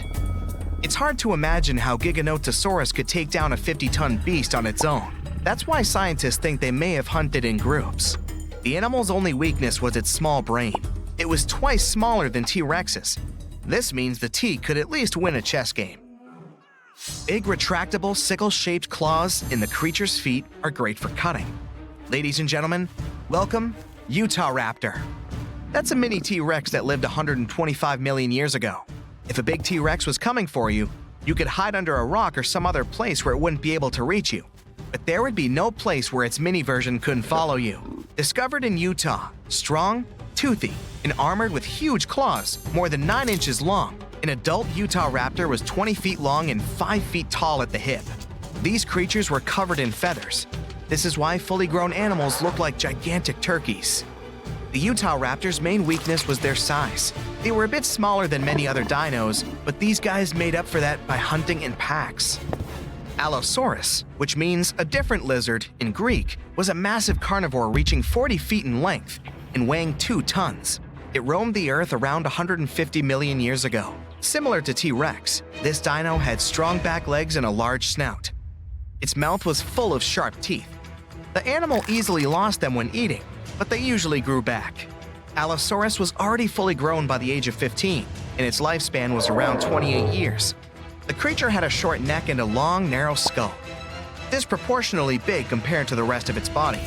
This dino also had a pair of horns above its eyes and ridges along the top of its nasal bones leading to those horns. Allosaurus chased big herbivore dinosaurs. When several Allosauruses gathered in a group, they could take down even such colossal creatures as Apatosaurus. But scientists still doubt if they could cooperate. because these dinos were generally not too friendly toward one another. Some of the animals' bones had an hourglass shape, which made them lighter and reduced their strength. They were similar to the hollow bones modern birds have. Another weakness of this dino was its bite. It was less powerful than that of some modern animals, like lions, alligators, or leopards. Scientists think Allosaurus may have used its skull as a hatchet. The Rhizinosaurus was one of the freakiest dinos out there. It lived 100 to 60 million years ago. It had a very small head and bizarre feet with 4 toes, unlike their ancestors that had 3. Its body was covered with feathers. This weirdo had the longest claws scientists have ever recorded. They were 3 feet long each. These claws were curved and sharp. The dino used them to collect plants for lunch. Scientists are still not sure if this creature was a herbivore or carnivore, or both. The dino had a long neck. There were no teeth in its upper jaw. Its wrist bones were like the ones modern birds have. The Rhizinosaurus might have evolved from a meat-eating to plant-eating animal throughout time. Unfortunately, in comparison with meat-eaters, herbivore dinosaurs were much weaker, and still, those claws could make its enemies think twice. High-spined lizard, or a Acrocanthosaurus, lived 110 million years ago. It was 2 feet shorter than T-Rex but had a similar body structure. Like T-Rexes, these creatures often went after bigger and more challenging animals. For example, with those backbones so hard, it seemed as if they were carrying a giant turtle shell, like Ankylosaur. The high-spined lizard was very territorial. It had a brain shaped like the letter S and an excellent sense of smell. What made Acrocanthosaurus vulnerable was its small arms. And still, the creature used them to hunt other animals surprisingly well. The dino pulled its catch close to its torso, which was like a hug you wouldn't be able to escape from. Diplodocus lived 150 million years ago. The 90-foot-long creature was possibly the longest dinosaur ever. Its tail, which could reach 46 feet in length, was the longest tail of any animal ever. And its neck was more than 20 feet long. The underside of the dino's tail had 2 rows of bones, which made the creature even stronger and more mobile. Diplodocus didn't look scary, long-necked, gentle, peacefully munching on plants, until it used its tail like a whip, making even the scariest meat-eaters back away. This tail was the center of the dino's mass, which was why Diplodocus could move very quickly. Scientists first thought, this is a lizard-like animal, but its posture was more like that of an elephant. Plus, Diplodocus had nasal openings on its forehead. The dino's weakness was its small teeth and weak force bite. Quetzalcoatlus was the biggest flying animal ever. It lived 70 million years ago and controlled the skies of North America. It was a toothy, pin-headed creature with a blunt snout. It was as tall as a giraffe and weighed 550 pounds. Quetzalcoatlus had a small torso and long neck and legs. Its wings were short compared to the rest of its body, but still long enough to stretch for 40 feet. Scientists think this animal could fly at a speed of up to 80 miles per hour and travel 400 miles in a day. This dino was weaker than, let's say, T-Rex or most other carnivores of that time, but it had powerful muscles, which helped the animal rise into the air in the blink of an eye. Big herds of dinosaurs run through the forest. The temperature rises rapidly, and everything behind them begins to ignite. Some dinosaurs get stuck in swamps and can't get out. Pterodactyls fly over their heads as they try to avoid the blast wave that will soon cover the Earth. This event happened about 66 million years ago. It wiped out almost every living thing on Earth. Birds and flying dinosaurs were just about the only ones who could survive the most massive extinction event ever. Hey, don't blame me, I wasn't around then. Let's go down their evolutionary tree to look at the world's first bird, Archaeopteryx. It was about the size of a modern raven, but it looked like a small dinosaur with feathers. It had many small conical teeth, almost like alligators. It's because Archaeopteryx was closer to reptiles than to birds. However, its brain was 3 times larger than that of these reptiles. Although it had wings with feathers, it could hardly fly like modern birds. Its shoulder joints didn't allow it to lift its wings above its back, so it couldn't make a full wing beat. Most likely, Archaeopteryx was capable of gliding flights with small wing flaps. Evolution has led to more evolved species capable of full flight. Pterodactyls. These guys had no feathers, but membranes made of skin and muscle. Its wingspan was about the length of a human leg. It could fly perfectly and catch fish and small animals. Although flying dinosaurs could easily outrun terrestrial predators like velociraptors and T-Rexes, most of them didn't make it through the impact of a giant meteorite. Let's look at this event step by step to see how they got to our time. 10 minutes before the meteorite crash. A massive rock about the size of Manhattan Island is moving towards Earth in space. It weighs 460 trillion tons. That's like 3 trillion blue whales, the heaviest mammals that ever lived on Earth, and it's approaching our planet at 12 miles per second. At that speed, it could cross the Atlantic Ocean in just 4.5 minutes. That's twice as fast as our modern spacecraft could fly. 5 seconds before the meteorite crash. Ooh, this is getting tense. The Earth's gravitational force continues to pull the giant meteorite. It blows a hole in our atmosphere and creates a popping sound so loud you could hear it on the other side of our planet. All the animals on our planet wake up in a panic. They lift their heads up and see a huge rock that begins to burn through the air. Smaller fragments start to break away from the main meteorite. This fire is so bright that it shines almost like the sun. Flying dinosaurs and other ancestors of modern birds are the first to sense danger. They make a beeline to the sky and try to fly as far away from the impact site as possible to save their lives. The moment of impact. The colossal mass and velocity of the meteorite give it an enormous amount of energy. As soon as it touches the Earth, it causes an explosion of 150 trillion tons of TNT. The blast wave literally rips out chunks of our planet and throws them up. A huge wall of energy begins to move from the point of impact in all directions. It snatches the trees out with their roots and pushes them to the ground like dominoes. The shockwave completely wraps around our planet. This energy turns into heat. Everything around the impact site begins to ignite. Green jungles and trees turn into smoldering charcoal in seconds. The ground and rocks simply evaporate. The collision caused a massive earthquake. Some dinosaurs may have fallen into cracks that appeared in the ground. A strong earthquake caused a tsunami, with waves higher than the Empire State Building. Dinosaurs that weren't trapped in the burning forest were washed away by the enormous waves. The dinosaurs of North America tried to escape by running to the north, but the blast wave inevitably catches up with them. Flying dinosaurs have no problem with earthquakes or tsunamis. They fly high enough to avoid the giant waves, but they will have to contend with continuously falling meteorite debris. 5 minutes after the meteorite crash. A meteor shower of giant rock fragments continues to fall to Earth. Some meteorites were the size of a car, others were more like a large building. Ashes and dust rise into the air. Their temperature is so high that they melt and turn into liquid lava and then fall back to Earth, causing more fires. Meteor showers cause trouble for flying dinosaurs too. They have to maneuver and dodge the falling red-hot rocks. The high temperatures are a huge problem for them because it might make them lose feathers. With no feathers, they aren't able to fly. 10 hours after the meteorite crash. The dinosaurs continuously ran north all this time. They found themselves in unfamiliar territory with many swamps. Giant dinosaurs like T-Rexes have legs as long as an adult human's height. They have a chance to get through this terrain, but if they fell, they could never get back up. The smaller dinosaurs like Triceratops had short legs and couldn't go through the dense swamps. 1 month after the meteorite crash. 15 trillion tons of ash were ejected into our atmosphere. A dark cloud blocked the sun, and the Earth was immersed in complete darkness. Surviving plants couldn't feed on the sun's energy and stopped producing oxygen. Surviving dinosaurs could hardly breathe because of the lack of air and a large amount of dust. The lack of sunshine in the sky made phytoplankton disappear. Many marine animals were left without their only source of food. The dust and ashes in the atmosphere prevent our planet from getting heat from the sun, and the temperature here is beginning to drop. The place where the meteorite fell was rich in sulfur. This toxic acid evaporated at the time of the impact and formed in clouds. Now there are acid rains on Earth. Flying dinosaurs now have to hide from these rains. They have to stay in caves and can't go outside to get some food. So far, a large number of terrestrial and flying dinosaurs have survived. They come out to see the aftermath of the disaster. The site of the impact was in present-day Mexico, the Yucatan Peninsula. The Chicxulub crater is located here.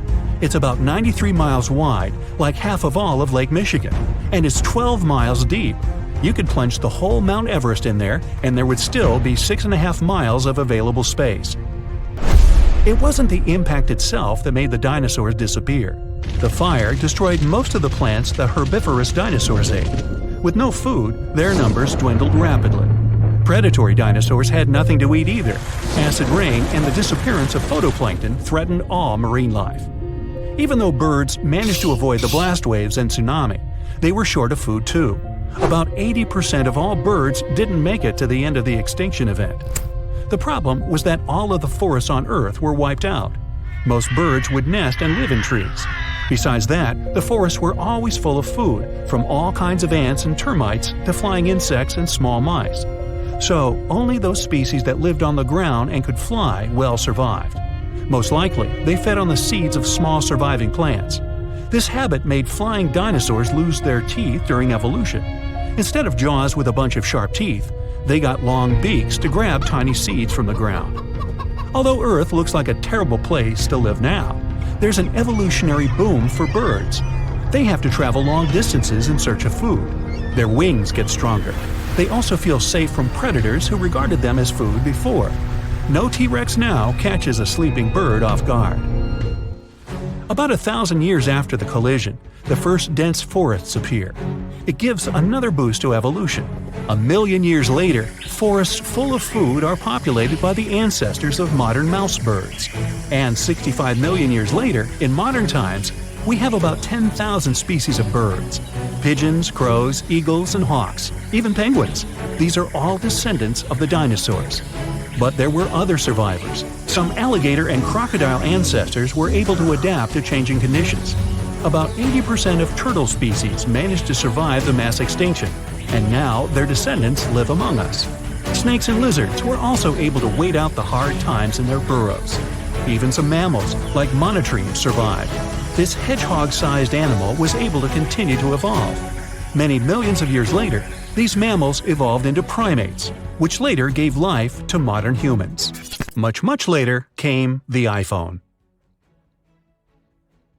So your starship is flying through space at 99.9% of the speed of light. Hey, aren't you cool?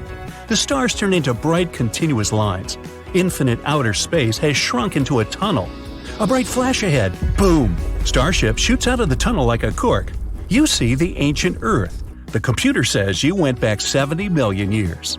You're a paleontologist of the future who traveled through time for one purpose: to see with your own eyes the most underappreciated dinosaur in history. You have come down to Earth and are walking through the jungle. Suddenly, you hear a mighty roar. There's a dinosaur coming out of the trees. It's more than twice your height and weighs as much as 4 cars. Scientists have found only 2 huge arms left of this dino. For 60 years, Dinosaurus has been a major mystery in paleontology.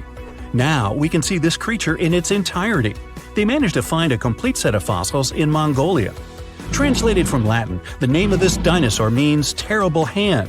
Apparently, this dino was lousy at playing poker. Dinosaurus is an animal cocktail that nature has prepared to make you both shriek and laugh. Let's take a look at it from the point of view of the evolution itself. First, we take the T-Rex. Dinosaurus and the king of the dinosaurs are about the same size.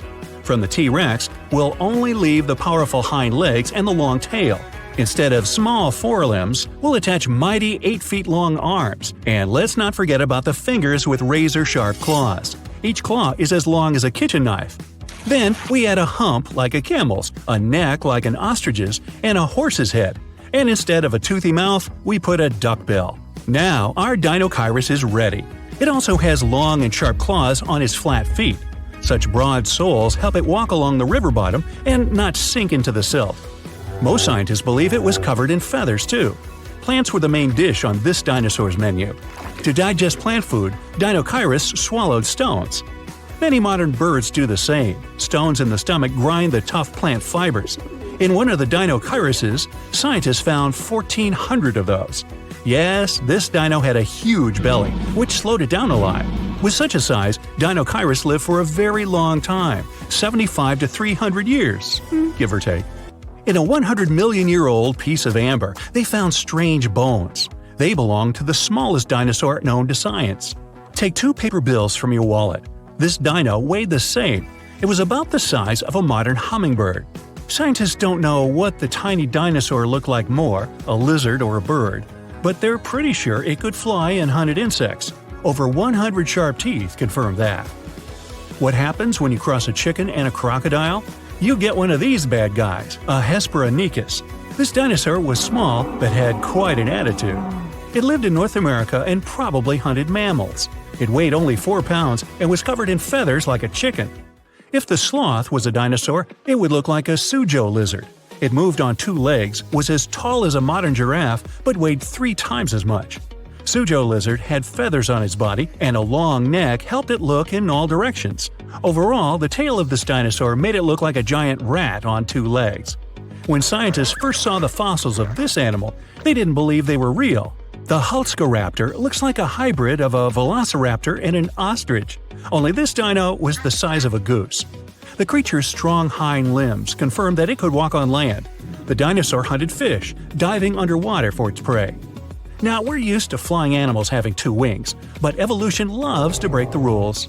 The Microraptor had 4 wings. Strong feathers were attached to each of those. The dinosaur weighed no more than 2 pounds. Its feathers were black and shiny like a crow's. There are no birds on the planet that have 4 wings.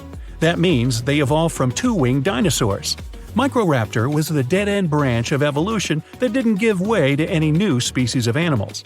It seems that this hard-to-pronounce guy, I'll give it a shot, Tanystrophus, was a dinosaur drawn for a cartoon. But it existed in reality and lived in the water. It weighed 300 pounds and was 20 feet long. Half of its body was a flexible neck the size of a green anaconda. Scientists don't know why the creature had such a long neck. Most likely the dinosaur used it to catch fish or play jump rope. Imagine that 66 million years ago, I wasn't around then, an asteroid didn't crash into our planet. The dinosaurs didn't disappear, and the mammals failed to dominate the Earth. This means the primates didn't evolve and remained in the trees. Who would have taken the place of primates in such a world? Many scientists believe it could be Troodon. The dinosaur had the largest brain relative to body size. It walked on 2 legs and was about the size of a human. Hypothetically, Troodon could evolve and become as intelligent as we humans are now. By the way, the smallest brain relative to body size belongs to Stegosaurus. It was the largest of the armored dinos. It was a plant eater, but its powerful tail and sharp spikes were feared by all hunters of the age. A Stegosaurus weighed almost 4 tons, but its brain was meh, not much larger than a hot dog. Pagomastax was no bigger than a domestic cat, and it ran wild and free in Africa 100 to 200 million years ago. Imagine a bipedal lizard that looks like a parrot. Pagomastax was covered both with feathers and porcupine-like quills. It had a beak, but 2 sharp fangs grew from the lower jaw. Still, the creature's scary appearance is deceiving.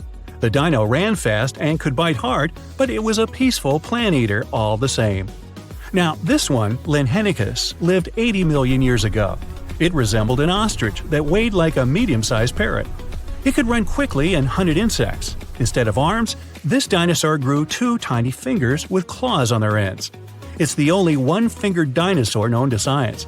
This strange creature was one of the ancestors of modern birds. Jeholopterus was a flying dinosaur, looking as if it came straight from a sci-fi movie. It looked like a cat with bat wings. The creature was feeding on insects, but there's another theory that it could feed like a mosquito. This dino landed on the backs of large dinosaurs and pierced their thick skin with sharp fangs. Now, this is a fairy tale unicorn. It's as white as snow, beautiful and graceful. And this is a Qingdao lizard, the real-life prototype of that horned horse. A bony horn more than 15 inches long grew on its head. Perhaps the horn helped float in the water, attract partners, or make different sounds. The fairy tale unicorn is definitely cuter than this prehistoric creature. Our next guy, Inostrancevia, resembled a cross between a lizard and a tiger. Imagine an animal that weighs as much as 5 wild boars, with the body length of a sedan. Limbs with sharp claws, fangs similar to those of a saber-toothed tiger, and powerful jaws. It was one of the most dangerous animals that roamed the planet Earth. It occupied a niche that today belongs to lions, tigers, and other large cats. Next, please. Epidexeturus. Now, this is a small dinosaur about the size of a pigeon. It couldn't fly, but it was one of the first dinos with feathers. They were different from those of modern birds, though. They weren't divided into separate threads, but were whole and resembled plant leaves. This big guy, Therizinosaurus, isn't only known for its strange appearance and size, although it was as tall as a 5-story building and weighed like an elephant. The giant was notorious for the largest claws on the planet. It was really a manicurist's nightmare. 2-inch-long scythes protruded from its fingers. Despite those horrific appendages, it ate plant food, chewing it with its small teeth. The humongous jaws were needed to pull leaves off of tall trees. Ouch! Hey, I'm growing here! Meet the largest animal that flew in the earthly sky, Quetzalcoatlus. Just imagine a creature with a wingspan almost the width of a basketball court. To lift such a machine, it needed to be lightweight, so it only weighed as much as a modern pig, with its wings looking like a thin membrane. They stretched from the bottom of the legs to the elongated fingers. Artists often depict this creature covered in feathers, but its body was actually coated with fibers similar to human and animal hair. Acrotholus is an unusual dinosaur that wore a cap made of hard bone. No, not a baseball cap. The creature was the size of a Labrador retriever dog, but not as friendly. It wouldn't run after a stick. Rather, it would rush and ram its hard head into the rival of the same species or a predator. Hey, it's possible that Jurassic World is not just a fantasy. Dinosaurs could really be walking, swimming, or flying around somewhere out there, but not on Earth. Some scientists think there may be planets far, far away from our solar system where slightly different versions of T-Rex and other dinosaurs live. They got the idea based on the fact that our planet used to have about 30% higher oxygen levels than today. That's why complex and intelligent life forms like dinosaurs could develop in the first place. They also want to explore basic building blocks that are the reason why we have life on Earth. These building blocks are something we know as amino acids. They make proteins, sugars, and genetic material, RNA and DNA. They're consistent and mainly exist in one shape or orientation. There are two ways they can be oriented, right and left. That means they mirror each other, just like our hands. It's something we call chirality. For life to exist, proteins must have one form, which means they can be oriented right or left. On our home planet, almost all living things, from the smallest bugs to whales and elephants, have amino acids with a left-handed orientation. We're not exactly sure why things are set that way, but there's a theory that's because of meteorites that crash-landed on Earth 4 billion years ago. They brought specific kinds of amino acids and some other organic materials to our planet, and somehow set the pattern we have today. Maybe we could use special telescopes we created to search planets, especially those where conditions are similar to how they used to be on Earth back in time when dinosaurs existed. In that case, it would be better to watch them from a safe distance, because considering what they might look like, researchers say it might be a safer choice. That's a cool idea, but it's still very tricky. The history of life on our planet, especially that of dinosaurs, involved many catastrophic events and mass extinctions. There's always more room for new theories about dinosaurs. One of them says oil comes from dinosaurs. Interesting, but not true. Oil formed from the remains of sea animals and plants from millions of years ago. This was way before dinosaurs appeared. Tiny organisms ended up at the bottom of the sea. As bacteria decomposed animals and plants, they removed most of the oxygen and some other elements from them. It left behind only a sludge, which was mostly made of hydrogen and carbon. As time passed, those remains became covered with many layers of silt and sand. When the depth of the sediment increased to 10,000 feet or even more, heat and pressure turned the remains into natural gas and crude oil. It's possible that dinosaurs lived or fell in the sea and later became petroleum in the same manner. But no one has ever found crude oil containing their skeletons. So this is just an unproven theory. Then there's the feathered dinosaur theory, which, unlike the previous one, seems to have more foothold in reality. Back in 2010, researchers found evidence that 100 million years ago, there had been a dino species with ginger feathers. Another group of scientists claimed there had been a different species from 150 million years ago. Those dinos had freckles and reddish-brown feathers on the tops of their heads. The color patterns probably had their purpose. Maybe it was a way to communicate with other representatives of their species or to attract mates. But years later, scientists studied the Microraptor, also called a feathered dinosaur. They realized it had probably been more like a bird than a dinosaur. The key point is how birds replace their feathers. Birds that fly have to replace their feathers in a specific order, otherwise they won't be able to fly very well. And the Microraptor's fossils showed that this creature had changed its feathers in a similar pattern. So they're not really sure which category this animal falls into. Dinosaurs that had feathers shed a lot of their skin piece by piece, like dandruff. Hey Bob, looking a little flaky there. Need a new shampoo? Yeah, they didn't shed their skins like lizards do, as if they take off an old suit. When we talk about dinosaurs, we usually don't picture them as social creatures, more like isolated ones similar to lizards. But some researchers discovered an 80-million-year-old collection of clutches in the Gobi Desert. It means there were colonies of dinosaurs that protected their nests and guarded their young, similar to birds. Crocodiles are known for doing that too. Pterosaurs were flying dinosaurs, and pelycosaurs were fin-backed ones. Some studies have shown that these two species used their exaggerated head crests and sails or fins to get to their potential partners. There are many theories about their crests and what they were needed for, though. Some experts believe that was how dinosaurs regulated their temperature. Others think they needed a crest to steer through the air. It's hard to say anything for sure since their fossils are rare and they don't have living descendants. But the most likely option is that the crest had the same purpose as a peacock's tail and was used for selecting mates. The bigger the crest, the more chances a pterosaur had to get a partner. You know theropods, those scary meat-eating predators that are shown in most dinosaur movies?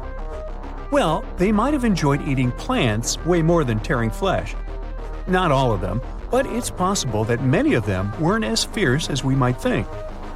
Those big scary ones, like T-Rex, could be exceptions rather than the rule. The thing is, movies show these creatures to be way faster than they probably were in reality.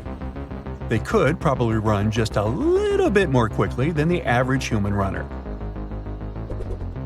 Scientists study the diet of coelurosaurs. Those seem to be the closest relative to birds. It was hard to figure it out because some of the dinos from this group had peg-like teeth, or in some cases, no teeth at all. To understand what they ate, researchers had to look for direct evidence and check if there was anything in their stomachs. And after they discovered certain things, including a beak with no teeth, they realized these fellas had followed a vegetarian diet most of the time. Even some famous ones, such as velociraptors, could be just innocent plant eaters and not terrifying beasts from Jurassic Park and our childhood nightmares. Over 10 years ago, scientists found fossils of a small dinosaur. It was a creature as big as a parrot with long legs. It came from a family with some of the most famous predators we know about, such as T-Rex and Velociraptor. Most dinosaurs that lived on land had 5 fingers, but later some of them ended up with fewer fingers. This new one they discovered was special because instead of having 3 fingers, which was more common for its family, it had just 1 finger with a sharp curved nail at the end of each front limb.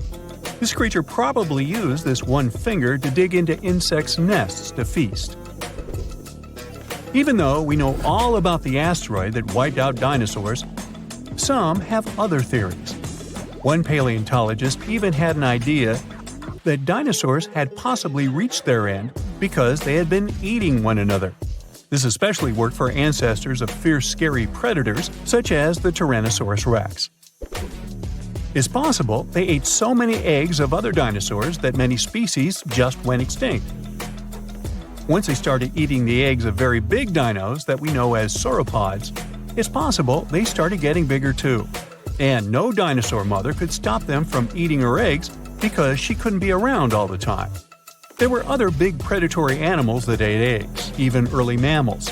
But in any case, later research showed dinosaurs couldn't have eaten enough eggs to have caused mass extinction. And that's all I have to say about that. They ruled the planet for over 170 million years and then disappeared. History says it was a huge city-sized asteroid that came from space and hit the land of the Yucatan Peninsula around 66 million years ago. It caused terrible environmental changes, debris in the air blocking the sunlight so the plants couldn't survive. Temperatures on Earth's surface plunged. The animals were struggling to survive until they finally went extinct. At least, that's something many paleontologists believe happened. Now, they found out dinosaurs were about to go extinct even before the asteroid. Their diversity started to go down 10 million years before the asteroid. Older, long-living species didn't evolve enough to adapt to all changes in the environment, such as higher sea levels, massive volcanic activity, cooler periods. Dinosaurs preferred a warm climate because it helped them to keep a stable body temperature. Dinosaurs lived on all 7 continents, even in Antarctica. That's because it wasn't all ice back then. Around 90 million years ago, Antarctica was a swampy rainforest with a warm, pleasant climate. It was even in a different location, only 560 miles from the then South Pole. That was the time of the warmest climate on our planet. The sea level was 560 feet higher than today, and the tropical sea surface could reach temperatures up to 95 degrees. Antarctica still had something like polar night, months without sunlight, but the climate around the South Pole was mild and temperate, with no ice masses.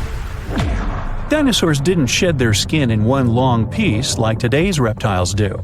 Scientists believe they shed it in small pieces, had something like dinosaur fur. There was a dinosaur, Pegomastax, that looked like a cross between a porcupine and a parrot. It had 1-inch long jaws and ate plants. It had a short beak and self-sharpening long teeth. They were like scissors this small dinosaur used to slice up plants.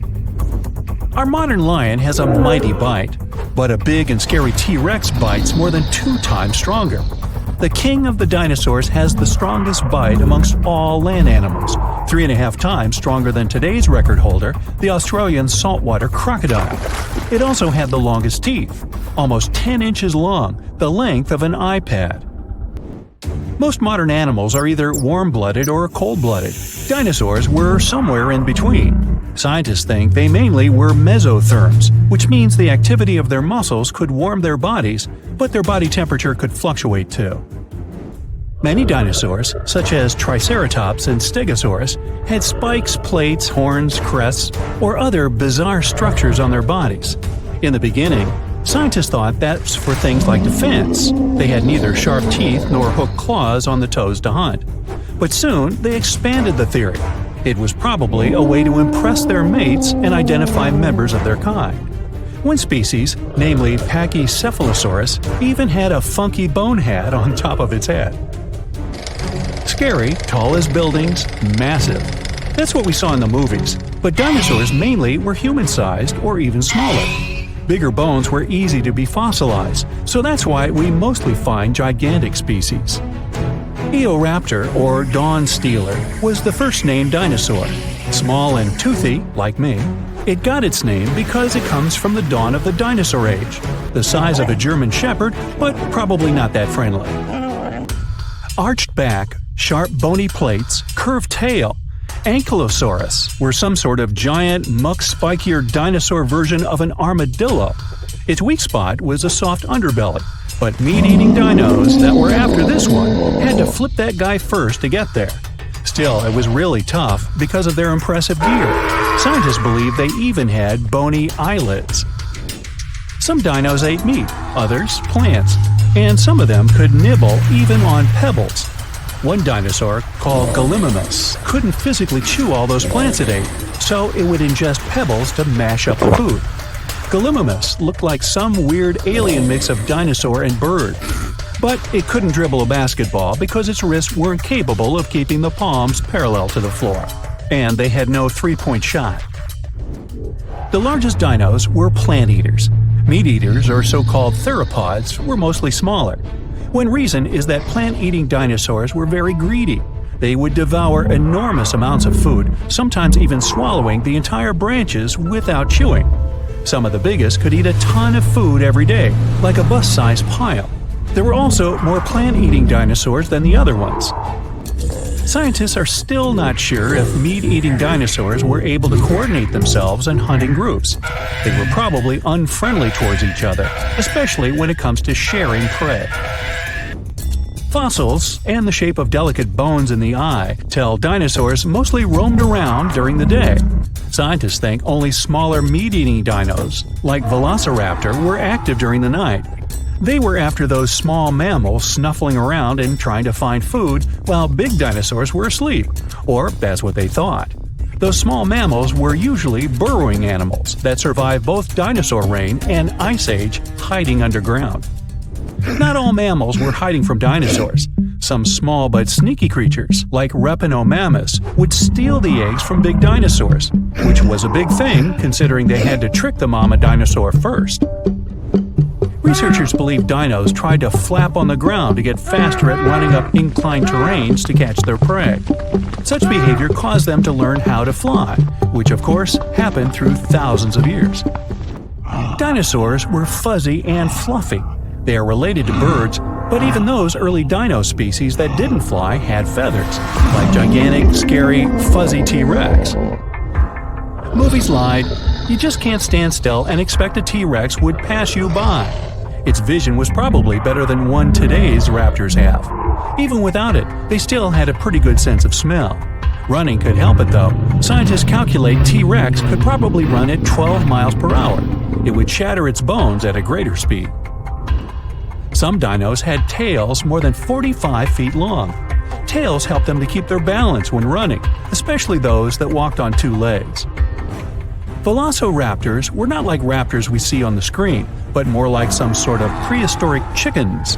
Small, a little bit bigger than a turkey, 2 feet in height, probably had feathers, hollow bones just like birds, mostly loners. But they were probably among the smartest dinos. Their brain was big compared to their bodies. They were as intelligent as today's ostriches. The name Velociraptor means speedy thief. Stegosaurus had a pretty big body, spiky plates, and a tiny brain, the size of a walnut or lime. But at least it had its own air conditioner. Researchers found out its spikes were filled with veins that transferred blood and developed a theory that they were cooling its giant body that way. Dimorphodon was the flying reptile with a wingspan of 8 feet and multi-purpose teeth. Teeth in the upper jaw were longer, sharper, and better for catching food from the water. The teeth in the bottom jaw were better for holding the game in transit. One of the first potential dinosaur discoveries was in China 3,500 years ago. No one knew about dinosaurs then, so people thought teeth they found could belong to dragons.